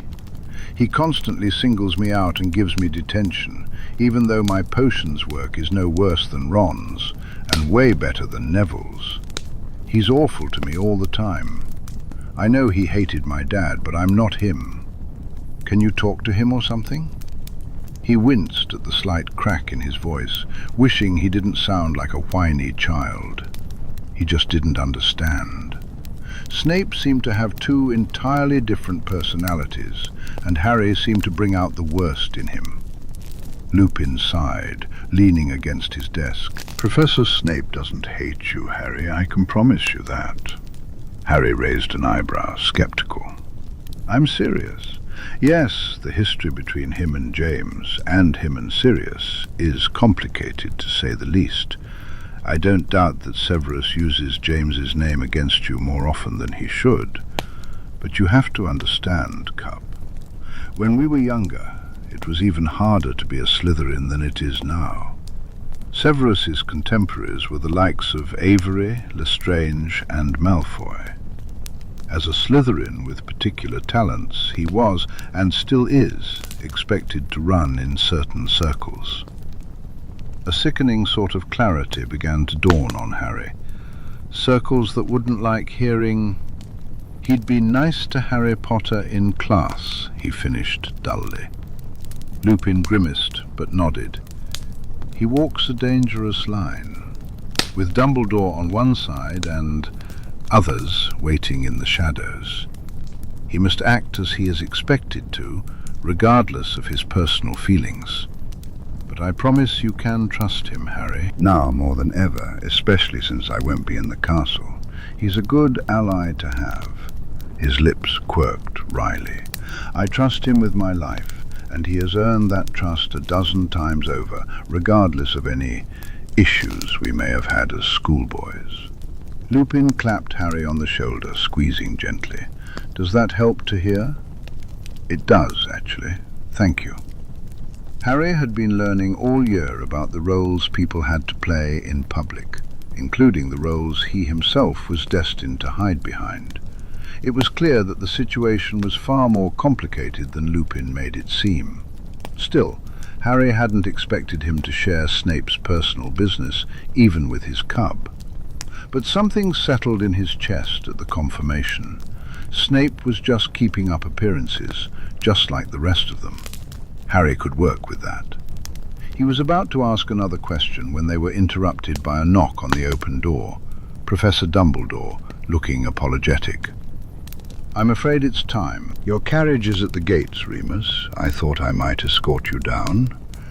Dumbledore didn't look entirely thrilled to see Harry talking to Lupin, and Harry tried not to glare at the old man. I'll come with you, Harry said, daring the headmaster to object. Lupin sent the last of his belongings into his trunk with a wave of his wand, then levitated it out of the room, following behind Dumbledore with Harry at his side. Why so glum, Harry? Dumbledore asked, turning back to him as they walked. You should be very proud of what you accomplished last night. You saved an innocent man from a terrible fate. A memory flashed behind Harry's eyes. Trelawney sat rigid in her chair, more imposing and mysterious than ever before. How could he have forgotten? Professor, Harry asked, glancing up at Dumbledore, has Professor Trelawney ever made a genuine prediction? Dumbledore froze for a moment, his eyes widening in surprise. Harry almost missed it. A blink later, the headmaster returned to his usual genial self. Professor Trelawney? Well, I believe she must have made some accurate predictions in her time. Why do you ask? I think she made one after my divination exam yesterday. She said Voldemort's servant would set out to return to him before midnight, and he'd help him rise to power. Harry hesitated to share the exact wording of the prophecy, wary that Dumbledore might know more than he did. Still, he couldn't shake the feeling that the man seemed a bit too pleased with this news. Dumbledore quickly masked it, but Harry noticed the satisfied smirk that flickered across his face. Beside him, Lupin wore a grim expression. One thing you'll learn about prophecies, Harry, is that they are inevitable. Nothing you could have done last night would have changed the outcome. If that is what is meant to happen, then it will. You cannot blame yourself for the whims of fate. But we have to be ready if Voldemort is really coming back, Harry insisted, anxious to know if Dumbledore truly intended to keep him passive, leading him like a lamb to slaughter.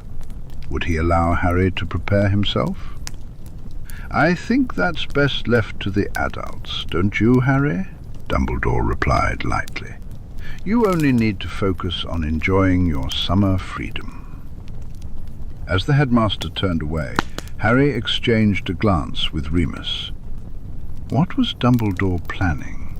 And why did it involve keeping Harry in the dark, while his powers were bound in the face of such danger? At Dumbledore's urging, Harry said goodbye to Lupin in the entrance hall. making no move to suggest that their relationship was anything more than professional. More than just a student, Harry watched as his favoured professor and the mysterious pair made their way down the drive. Thoughts raced through his mind, turning like cogs. There were so many secrets, so many things he didn't understand, and Harry didn't like it. He wanted to know what Dumbledore was planning before those plans put him in danger. A few days before the end of term, an owl that resembled a fluffy grey tennis ball delivered a letter from Sirius. Dear Harry, I hope this reaches you before you leave Hogwarts. I have some doubts about the owl's reliability, but he's the best I could find. I'm safe. We both are. I won't tell you anything more, just in case, but I assure you I'm safe. The Dementors are still searching, but they won't find me here. Soon I'll let some muggles catch a glimpse of me, far from Hogwarts. Hopefully they'll lift the security on the castle for next year. I have a confession to make. I sent you the firebolt, with a little help from Crookshanks. Think of it as 12 birthdays worth of presents from your godfather. I won't say much more in case this letter falls into the wrong hands, but know that I'm thinking of you, and there's a little maraudering afoot.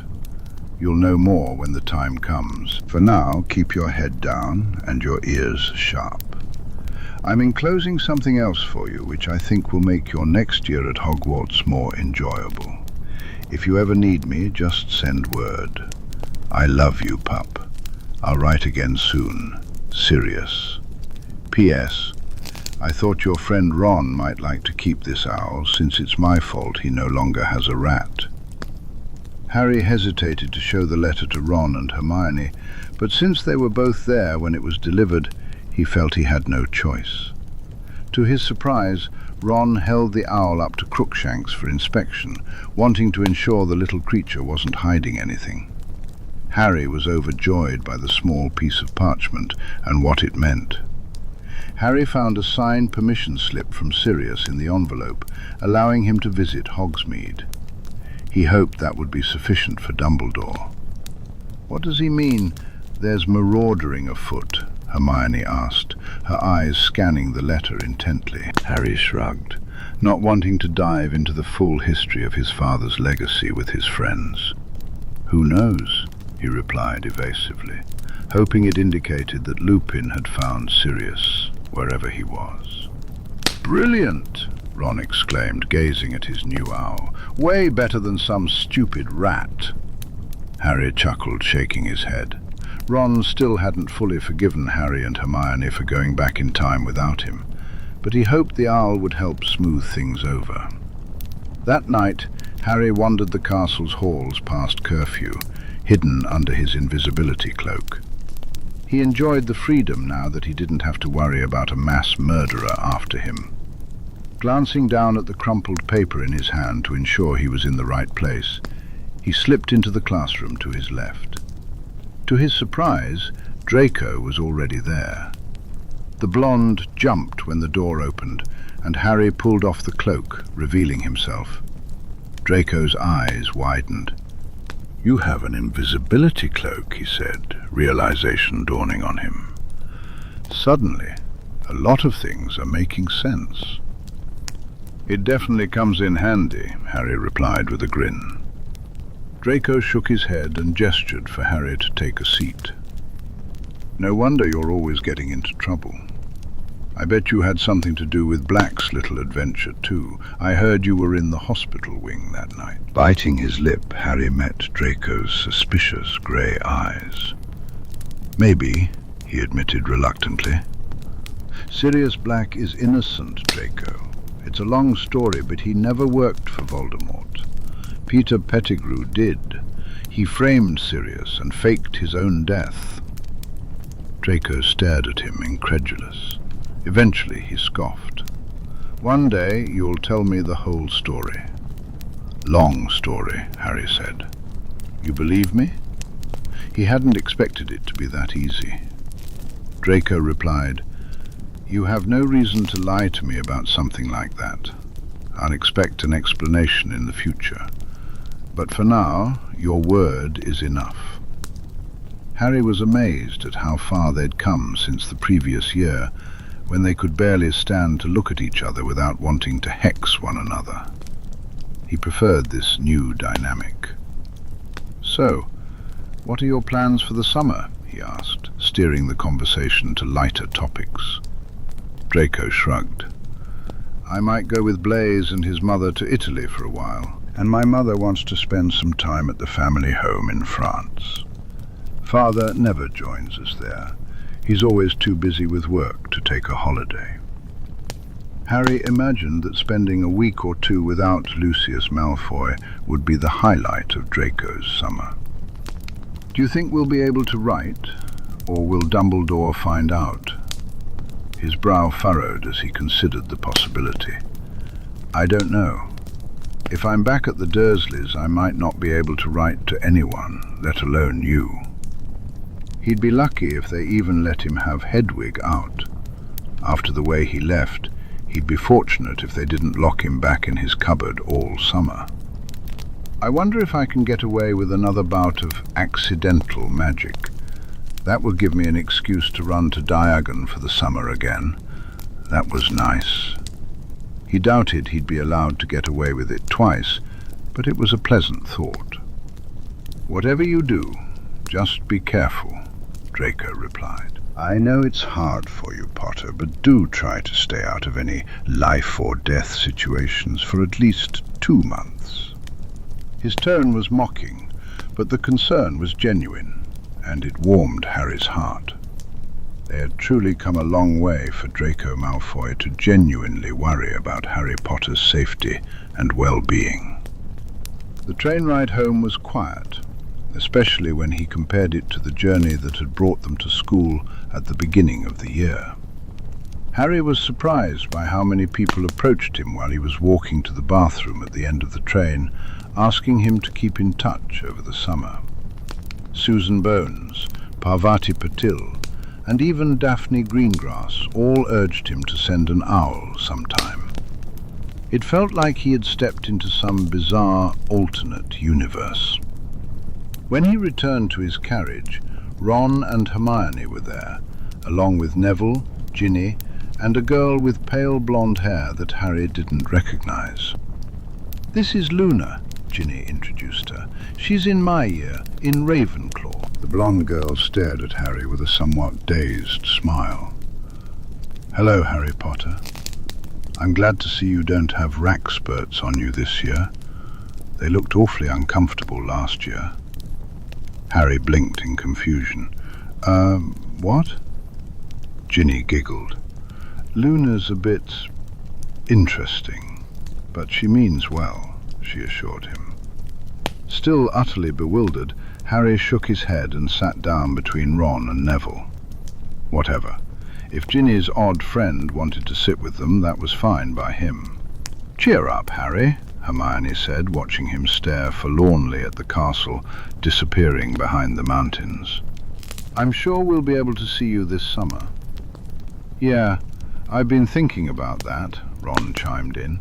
"You've got to come stay with us, Harry. It's the Quidditch World Cup this summer. Dad says he can get tickets from work. You can't miss it." Harry, who had never been to a live Quidditch match but had listened to plenty on the Wizarding Wireless he'd bought last summer, felt a wave of excitement. "That'd be brilliant. I bet the Dursleys would love to get rid of me." It all boiled down to whether Dumbledore would let him go. Surely he couldn't find an excuse not to. After all, he didn't seem to mind Harry spending time with the Weasleys. The conversation livened up as Ron and Ginny started chatting about their plans. As the debate over which team would win the World Cup heated up, Harry leaned back in his seat, a small, wistful smile on his face.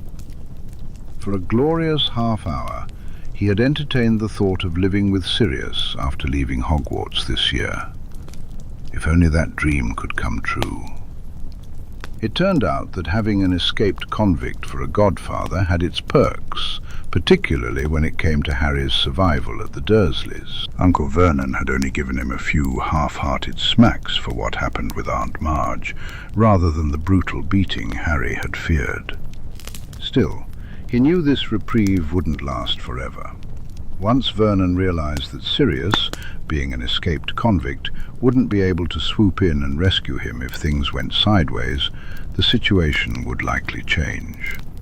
But for now, Harry was content to maintain an uneasy truce with his relatives. With any luck, he could secure permission to visit the Weasleys before things spiraled out of control. 2 days into his summer break, at approximately 5:15 in the evening, the doorbell rang. Harry, who was up in his room staring at the ceiling and contemplating getting a head start on his Transfiguration homework, barely noticed the interruption. He could hear Uncle Vernon muttering about how rude it was to ring the bell at such an hour, bellowing for Aunt Petunia to answer the door. Harry rolled over on his bed, wincing as he jarred one of the bruises on his back. Suddenly, Aunt Petunia let out a scream. He was on his feet in an instant, his wand slipping out from the invisible holster on his wrist. Had Voldemort found him already? To his utter astonishment, the figure standing in the doorway was not Voldemort. It was Professor Snape, dressed like a muggle in black trousers and a button-up shirt, his dark eyes fixed on Aunt Petunia with a smirk playing at his lips. "Hello, Petunia," he drawled. Aunt Petunia gasped, clutching her chest in shock. "How? You're that awful Snape boy." The disdain in her voice was unmistakable. Harry stared, astonished. "You two know each other?" Snape's eyes flicked from Petunia to Harry, and his smirk widened slightly. "Your aunt and I are old friends, Potter." Petunia let out a strange squawking sound. "Friends? As if I would ever be friends with a freak like you. You told Lily all about that horrible school, until she couldn't wait to go with you. Coming home every summer and flaunting your abnormality all over the place." Harry had known that Snape and his mother had been friends at school. Lupin had mentioned it ages ago, but he hadn't realized they had known each other before Hogwarts. "May I come in?" Snape asked, already stepping inside and shutting the door behind him, nudging past a still horrified Petunia.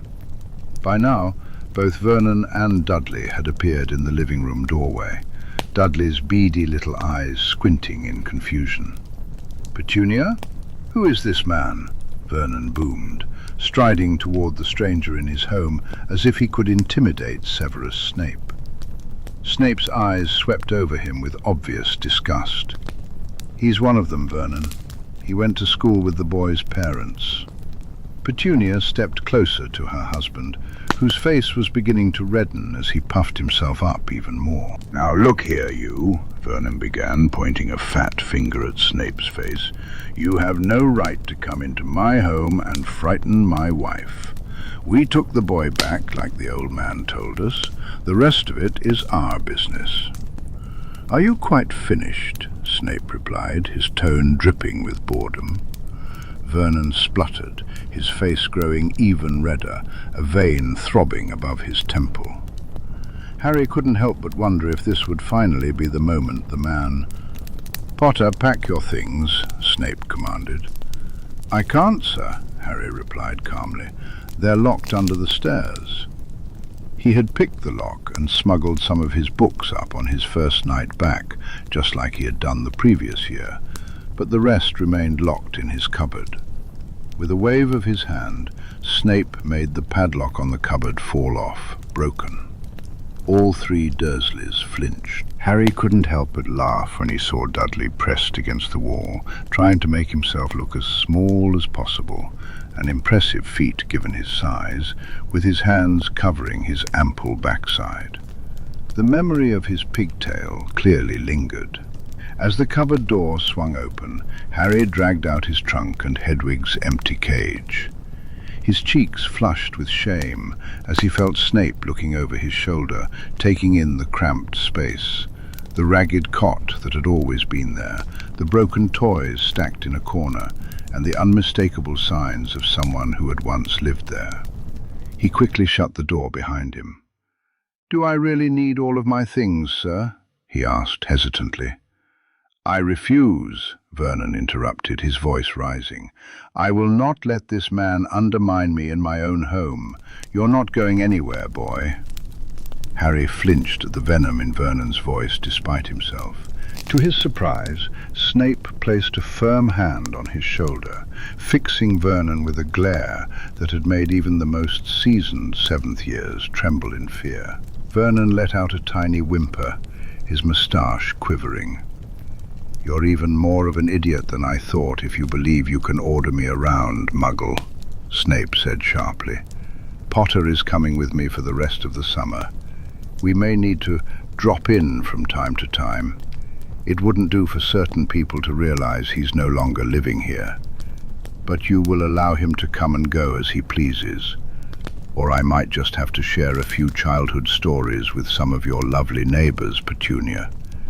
There are some rather interesting tales, don't you recall?" Petunia's expression turned to one of shock. Harry was on the brink of fainting from horror. "Fine, take the boy," Petunia snapped, waving her hand dismissively. "Just get out. I don't want you anywhere near my family." "Believe me, Petunia, I have no desire to be near your family," Snape replied, his eyes narrowing as they settled on Dudley, making his disdain clear. Dudley whimpered at the unspoken threat. "Get a move on, Potter. Your godfather is waiting," Snape urged. Harry's face broke into a grin at the mention of Sirius. He hurried to drag his trunk up the stairs, but with a flick of Snape's wand, it began to levitate behind him. "Sir," Harry said quietly, once they were out of earshot of the Dursleys, "won't the Ministry be able to track that?" He was worried that between breaking the padlock and levitating his trunk, Snape might get him into trouble. "I have ways of keeping my magic undetected," Snape assured him, standing in the doorway to Harry's room. His gaze swept over the dismal space, and Harry felt his stomach twist. Snape would surely piece everything together. No normal boy had 8 locks on the outside of his bedroom door, a cat flap, or the need to hide his homework beneath a loose floorboard. No normal boy lived in a room that showed no signs of belonging to him. Harry gritted his teeth, determined to hold his head high. He refused to let Snape mock him for this. "Hedwig is out hunting," he said, hastily shoving the rest of his belongings into the trunk. He didn't have much. He hadn't dared take out any of his new clothes in case the Dursleys asked where they came from. All he had were his wand and homework supplies. "Will she be okay?" he asked, concern creeping into his voice. "She'll find you," Snape replied confidently. "Is that everything?" Harry gave his room one last scan, then nodded. "Yes, sir." With a wave of his wand, Snape shrank Harry's trunk down to the size of a matchbox, and then led the way back down the stairs, grabbing Hedwig's cage as they went. "Ready?" "Yes, sir." Harry glanced at his relatives, surprised none of them had fainted from fear. If only he had known that his grouchy potions professor could inspire such reactions in Aunt Petunia. "As I said, Petunia, Potter will come and go as he pleases. If I find out you've told anyone where he is or who he's with, I promise you will regret it," Snape said coldly, locking eyes with her. She glared back, arms crossed defiantly. "Your father should have tried harder to beat it out of you," she spat. "You have my word, Snape. We won't say anything," she added, but Harry's heart sank. He gaped at his professor, realizing with a sickening twist that her words struck a chord. Beat it out of you. Maybe he and Snape were more alike than he had ever considered. To his credit, Snape didn't flinch. He offered one last sneer before turning to Harry. "Hold my arm, Potter. Tightly now." Harry obeyed, gripping Snape's forearm with all his strength. Suddenly, the world spun wildly around him. It was just for a split second, but it felt like he was being funneled through a narrow tube. His knees buckled slightly when they landed, but Snape kept him steady, guiding him forward a few steps. "Side-along apparition. Not entirely pleasant the first few times," the professor explained. Harry released his grip, staring in awe. They had arrived in the middle of a long gravel driveway, flanked by wide stretches of lawn that faded into dense woodland. At the end of the driveway stood an enormous manor house, dark wood and grey stone. Its imposing silhouette towered against the forest. 4 stories tall, it was bigger than anything Harry had ever seen. "Where are we?" he breathed, scanning for any clues about Snape's mysterious destination. Were they even still in England? Just then, the front door of the manor creaked open. The door flew open, and an enormous black shaggy dog bounded down the steps. Chapter 12. As soon as Harry spotted Padfoot, his heart skipped a beat. He laughed and dropped to his knees with his arms wide open. But by the time the dog made his final leap toward Harry, he transformed back into a man, enveloping the boy in a crushing hug. "Hello, pup," Sirius greeted him, his voice husky. "Sirius!" Harry clung to him as if he might vanish, burying his face in the man's robe. "I may vomit," Snape drawled, and Harry caught a familiar chuckle in response. "Behave, Severus." Harry's head snapped up, his grin growing even wider. "Professor Lupin!" The werewolf smiled back at him, standing shoulder to shoulder with Snape. "I'm not your professor anymore, remember?" he said lightly. "I think it's about time you called me Remus." Harry reluctantly pulled away from his godfather to stand and hug his former professor as well. "Remus," he echoed. Remus pressed his cheek against Harry's hair for a brief moment. "It's good to see you, cub." Sirius stood up, throwing an arm around both Harry and Remus. He had showered and shaved since Harry last saw him, looking like a much younger man, happy. "What is this place?" Harry asked again, glancing back at the manor before him. "This is Serendu House," Sirius announced, the name rolling off his tongue with a strange accent, Welsh perhaps, or Gaelic. "It's been in the Black family for centuries. But this one wasn't in the portfolio the goblins sent me," Harry said, frowning. Sirius's grin widened. "This is one of 2 black properties the goblins don't know about. Our family does love its secrets, after all." Harry's heart fluttered at the casual way Sirius said, "our family," including him without a second thought. "It's completely unplottable, which means no one can find it on a map or with any tracking spells. You have to know where to look. And since this place is in the middle of nowhere in North Wales, and only about 6 people alive have ever been here before, I'd say you're pretty safe." Wow. Harry wished he could find something more eloquent to say, but he was at a loss for words. "Are you quite done gaping?" Snape interjected, though his tone was softer than it might have been a year ago. Sirius rolled his eyes. "Let him stare, Snape. He's had a shock." He glanced down at Harry, his expression shifting to something softer and more tentative. "You mentioned, before I had to run again, that you'd like to live with me if you could. Well, here you are. A new home if you want it." "It's brilliant," Harry replied, beaming. Sirius sprang up on his toes, releasing Harry and Remus, and bounded back toward the house. "Come on, I'll show you inside." "It's like having another child," Snape muttered. Harry's eyes widened when Remus gently elbowed Snape in the side. "Leave him be, he's just excited. He hasn't had much to be happy about in the last 12 years, he chided.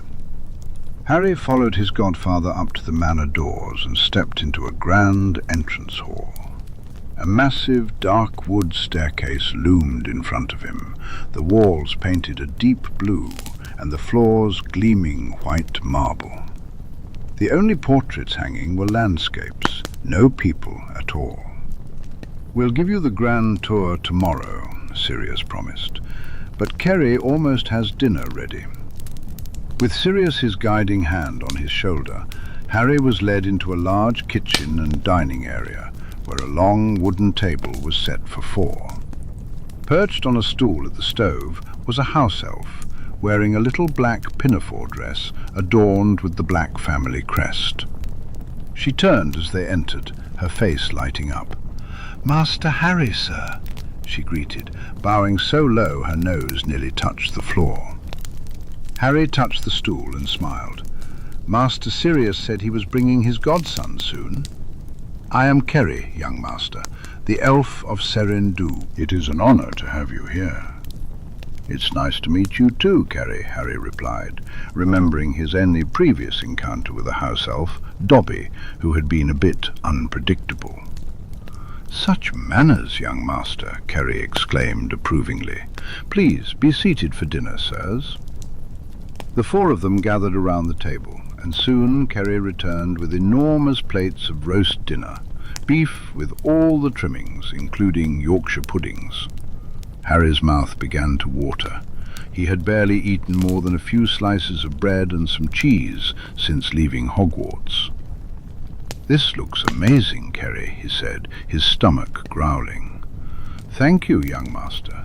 If you need anything else, just call for Kerry."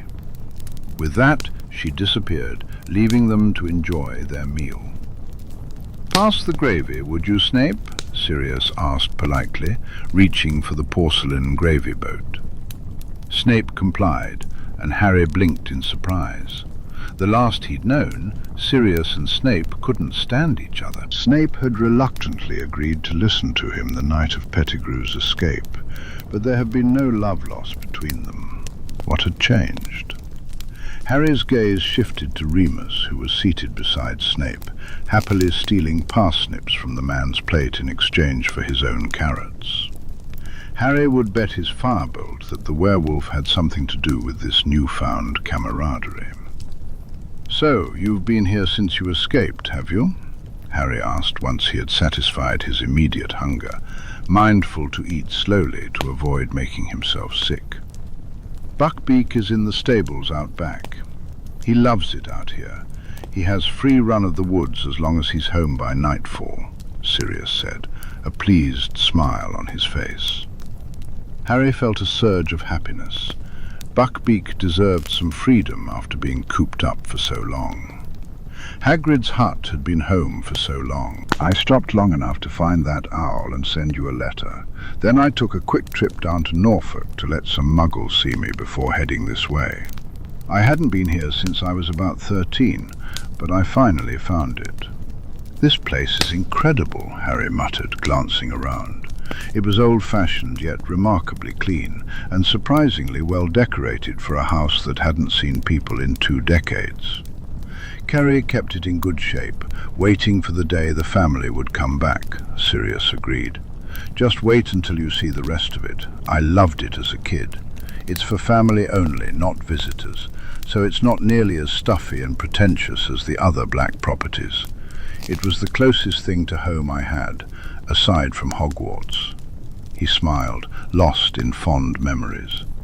"Anyway, as soon as Remus left the school, he wrote to see where I was, and I picked him up outside of Aberystwyth. He brought Snape with him a week or so later when the term ended." "Wait, you live here too?" Harry blurted, turning to Snape. The dark-haired man nodded. "Not permanently. I have a role to play back at Hogwarts, and the headmaster expects certain things of me. But I plan to spend much of my summer here." For some reason that made Remus grin into his roast potatoes, while Sirius rolled his eyes. "Lucky me," he muttered under his breath, then cursed. Harry got the impression that Remus had just kicked him under the table. "Anyway," Remus continued, turning back to Harry, When I heard you'd been living with Lily's harpy of a sister, we knew we couldn't let that slide. So I had Kerry clear a room for you, and Snape was kind enough to play chaperone. Was it everything you dreamed of? He directed the question at the potions master, who smirked, his eyes flashing. Seeing Petunia again was quite an experience. That's satisfying, thank you. She looked like she'd seen a ghost, Harry laughed. How do you know her, Professor? If Sirius was making an effort to be nice to Snape, Harry figured he could do the same. After all, the man had just rescued him. I grew up in the same town as your mother's family, Cokeworth, not far from Wolverhampton. Lily and I met when we were 7, and Petunia was not pleased with our association, especially not once Lily got her Hogwarts letter and I was allowed to tell her the truth about magic, Snape explained. You knew my mum when she was little. What was she like? Harry asked, his curiosity piqued. That is a story for another time, Potter, Snape replied, his tone surprisingly gentle. One that I would be willing to share with you. Not tonight, however. You're safe from Dumbledore here, cub. He'll never even know you're gone, Remus promised. And you want to know the best part? Sirius said, practically bouncing in his seat. The place is unplottable, and the woods are full of old, wild magic. You can do as much magic as you like here, and the Ministry won't know a thing. Harry's eyes widened with excitement at the thought of being able to practice magic all summer. Brilliant! As their plates began to empty, there was a small pop, and the center of the table suddenly held a delicious-looking tower of profiteroles. Your house elf is going to give me diabetes, Black, Snape muttered, although he served himself a generous bowl of the dessert. Sirius laughed. She'll calm down eventually. She's just happy to have people to cook for again. Besides, according to her, we could all do with a bit more meat on our bones. I can't say she's wrong, to be honest. Harry glanced around the table. All 4 of them were indeed painfully skinny, with Sirius and himself being the thinnest. It's like being at Hogwarts, but better, Harry remarked, swallowing a mouthful of profiteroles. The 4 of them enjoyed their dessert in silence, each savouring a mouthful of profiterole. Once the table was cleared, Remus cleared his throat. I thought we might head to the living room and talk for a while. There's still so much Sirius and I don't know about your life, Harry. It would be good for Sirius and Severus to learn about what happened to you last summer. Sirius and Snape exchanged concerned glances, and Harry felt a grimace tug at his lips. He realized he had a lot to explain. The living room was upstairs, and Kerry had already lit a fire to chase away the evening chill. The space featured 2 comfortable-looking sofas and a pair of squashy armchairs. Harry chose one of the sofas, surprised when Sirius settled next to him. Remus and Snape took the other sofa. Kerry popped into the room. Can Kerry get sirs anything to drink? Just tea, if you wouldn't mind, Kerry, Remus requested. The house elf nodded, her large ears flopping, and she returned moments later with a tea tray set for 4, a small pile of biscuits in the centre. How does Master Harry like his tea? She asked, already preparing 3 other cups. A bit of milk, 1 sugar, thanks, Harry replied, blinking in surprise. Kerry floated a teacup in his direction, bowed, and then disappeared. What happened last summer, pup? Sirius asked, his dark brows knitted together in worry. Harry took a deep breath. Well, I suppose I should give you a bit of backstory first. You know I lived with the Dursleys. Uncle Vernon has this sister. He briefly recounted the joys of Aunt Marge and summarized her comments about his parents, which made Sirius growl like a dog, and even Remus showed his teeth in frustration. So, I ended up living in Diagon Alley for the last couple of weeks of summer. At one point, I went to Gringotts to get money from I went to the vault, but I didn't have my key, so the goblins scanned my magic. And Harry swallowed hard. Sirius placed a reassuring hand on his knee, squeezing it gently. Slowly, Harry began to share what the goblins had discovered. Everything. He spoke of the 4 houses he was set to inherit, their suspicions about who had cast the magic, and the ominous consequences Gorak had suggested would arise once he turned 17, with the block still active. By the time he finished, Sirius was pacing the living room, his hands clenched into tight fists. "That manipulative, lying, no-good schemer," he muttered under his breath. Some of the knickknacks on the shelves began to rattle with the intensity of his anger. "Sirius, control yourself," Remus called out firmly. "I'm just as furious as you are, but breaking the crockery won't solve anything." Sirius seemed to realize that his magic was slipping from his grasp. He let out a long breath, his shoulders drooping. "I knew Dumbledore was ruthless in the name of the greater good, but I didn't realize he would go to such lengths against a child," Snape murmured. "Mr. Potter, would you allow me to perform a scan of my own? I have no doubt the goblins were thorough, but there are certain spells their particular brand of magic may not catch." Harry's eyes widened in horror at the thought of discovering more of Dumbledore's magic lingering on him. "Please," he agreed, nodding frantically. Snape stood, waving his wand and murmuring an incantation under his breath. Harry felt a glow emanating from his chest, first blue, then red, and finally black. "What does that mean?" "A tracking spell. It's passive. He can only locate you if he actively checks the spell, rather than knowing your exact whereabouts at all times. There's also a minor suggestibility charm and a truth-telling charm.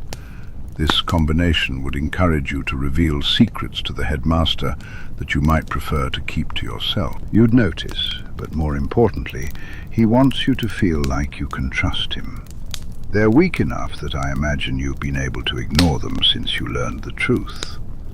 Snape looked disgusted, and Harry mirrored his expression. "Can you remove them?" Harry asked, particularly uneasy about the idea of Dumbledore being able to track his location at any moment. "Of course." Snape performed some intricate wand work, and when he scanned Harry again, his chest glowed white. "You're clear. I do wonder, though." He turned his wand toward Remus, raising an eyebrow. After receiving a nod of consent, he performed the same spell he had used on Harry. Remus glowed black, then purple. Snape swore loudly. The same tracking spell, and an incredibly rare spell designed to target dual-natured creatures. I haven't seen it in years. The Dark Lord used to use it on werewolves who displeased him, to cut them off from their wolf halves.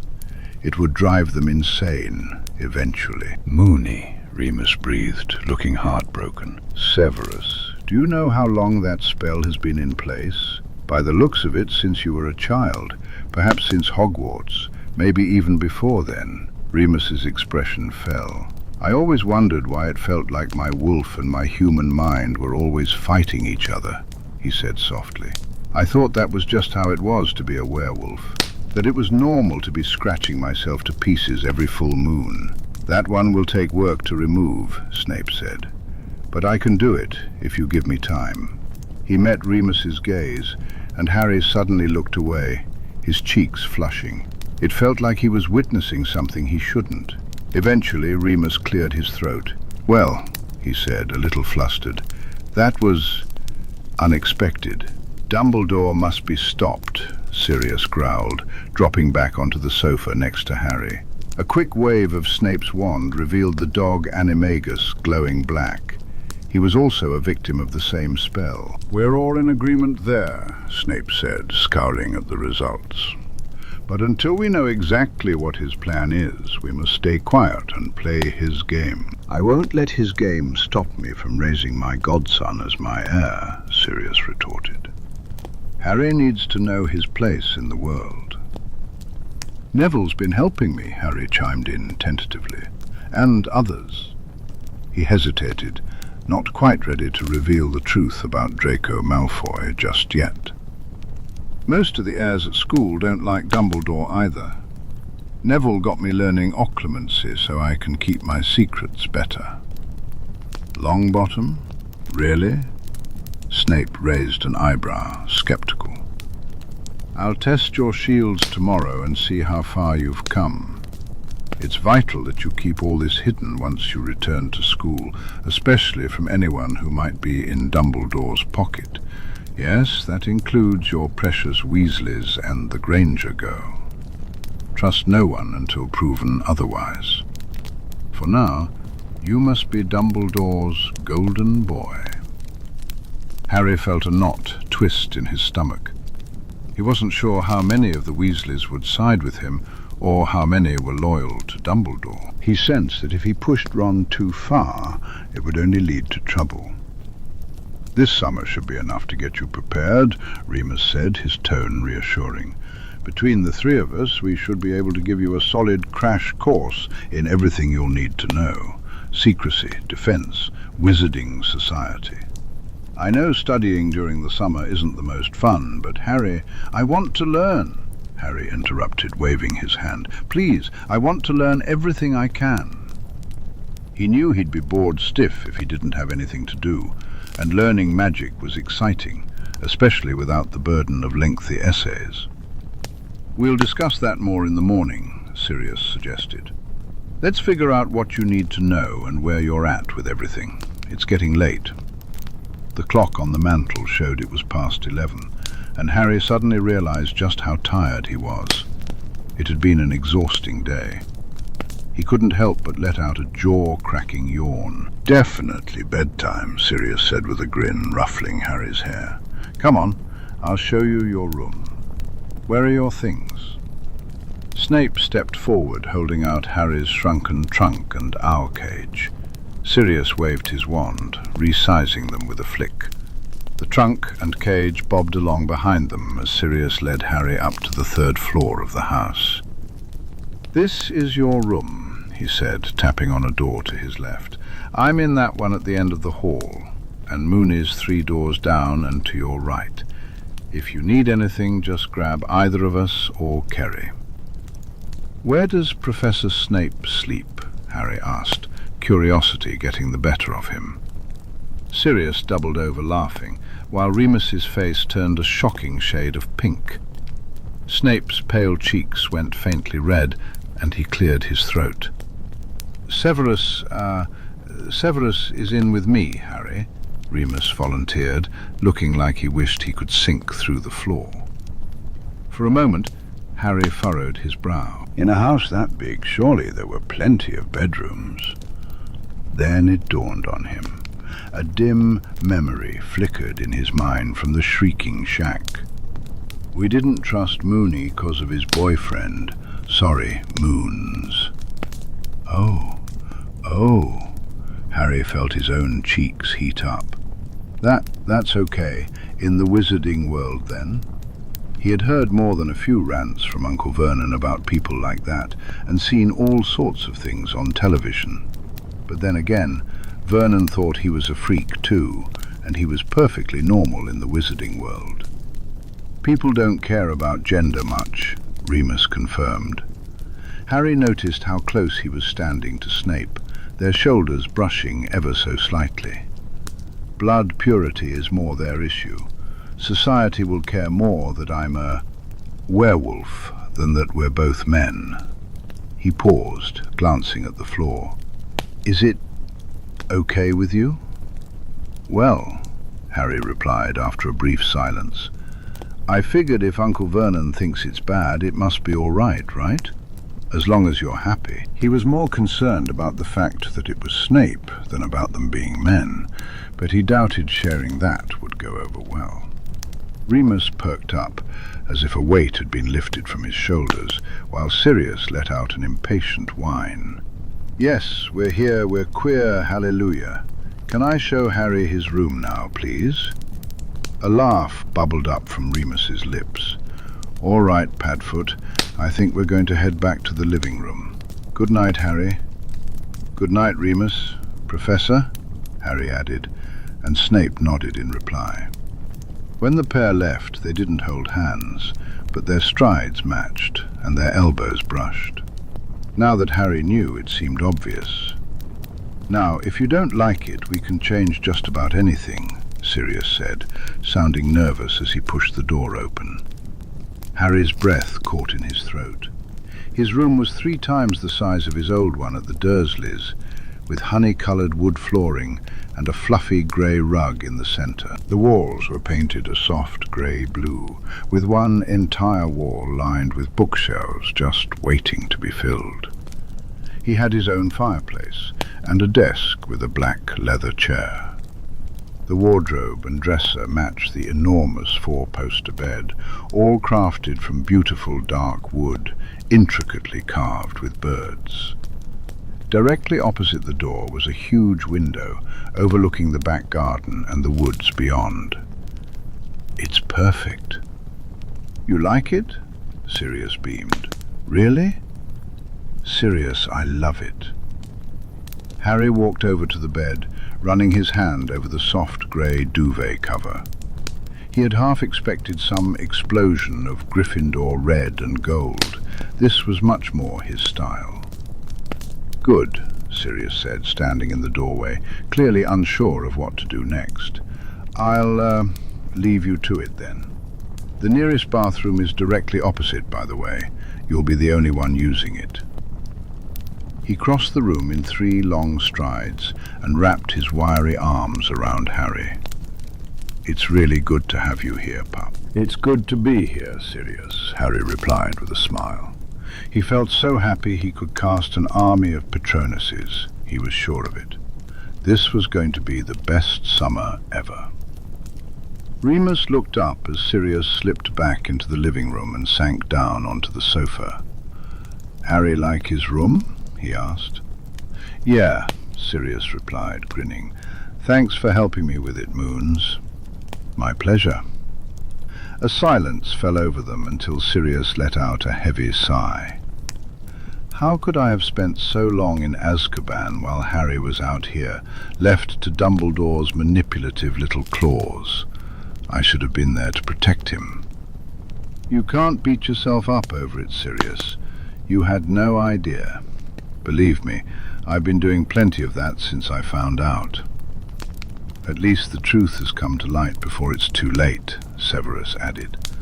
"Potter has plenty of time for his magical core to balance out before he inherits the rest of his family's magic." "True. We'll get him ready for the future, whatever it holds." Sirius's grey eyes gleamed with determination. Remus recalled what Harry had said before he left the castle about Trelawney's prophecy. He had shared that with his 2 companions, but he could hardly believe it. Peter was going to be the one to help Voldemort regain power. It would happen, no doubt, sooner than any of them would like. "Will we have enough time?" he asked plaintively, knowing the 2 men were thinking along the same lines. Beside him, Severus tensed. "Now that we have the boy safely, and I've been enlightened about Dumbledore's true regard for him, and I fear there's something I need to tell you both." He looked up, meeting Remus's gaze.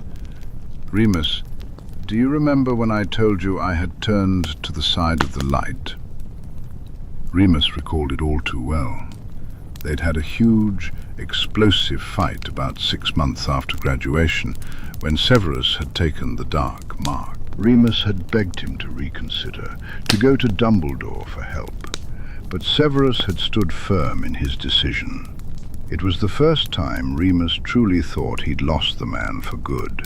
They didn't speak again for almost a year, until one day Remus came home to find Severus on his doorstep, looking heartbroken and promising he'd changed, that he'd agreed to turn spy for Dumbledore and rejoin the light. It had taken time for them to trust each other again. In fact, they were just starting to figure things out when Lily and James were killed, and Remus had practically vanished in his grief. "I never told you why," Severus continued, his long fingers curling around Remus's own. What event caused me to realize the truth of the decision I had made? He glanced over at Sirius, who was listening intently.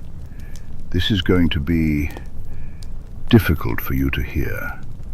I only ask that you allow me to say my piece before you hex me into oblivion. A wry smile played on his lips. Remus's heart clenched. One evening I was spying on Dumbledore at the Dark Lord's orders. He was interviewing a new candidate for the divination post. She seemed as batty as every other seer I'd met, so I didn't think much of it, until she began to make a genuine prophecy. Remus listened in dawning horror as Severus recited the words. I was discovered before I could hear the end, but I took what I knew to the Dark Lord. It took several weeks for him to pass the meaning, but eventually he decided he knew enough. Severus began, his voice heavy with the weight of memories. Born as the 7th month dies, Harry. Sirius growled lowly, his hands clenched into fists on his lap. His wand lay beside him, untouched. Potter, Severus confirmed, or the Longbottom boy. The Dark Lord believed there was a good chance it could be either, so he sent his followers to find both families. The flickering firelight cast shadows across Severus's sharp cheekbones, making him look haggard, his eyes filled with grief. As soon as I realized the Dark Lord planned to kill a child, Lily's child, I went to Dumbledore and begged him for mercy. I pleaded with him to protect Lily and her son. I offered my services as a spy for the light, hoping to atone for what I had done. I thought it would be enough. I was wrong. He grimaced, pulling his hands away from Remus's lap. I am the reason Lily and James are dead. That knowledge will haunt me for the rest of my days. A heavy silence enveloped the room, thick with unspoken words. Remus struggled to find a response, Severus's words echoing in his mind as the pieces fell into place. Harry was prophesied to defeat Voldemort. Voldemort knew that, which was why he targeted Lily and James. Severus had provided him with that information. I was the one who convinced Lily and James to use Peter as the secret keeper, Sirius finally admitted, his voice laced with regret. I thought I'd be too obvious a choice. No one would suspect Peter, not even us.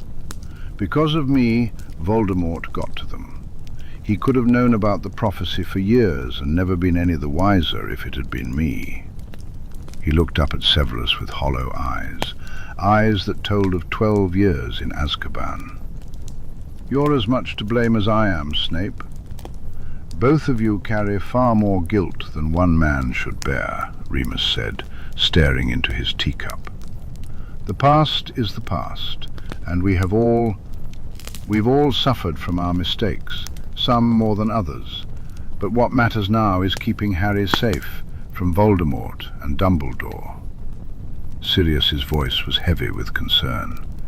If Harry was destined to confront Voldemort and Dumbledore knew the entire prophecy, then Harry was in grave danger from both sides when Voldemort returned.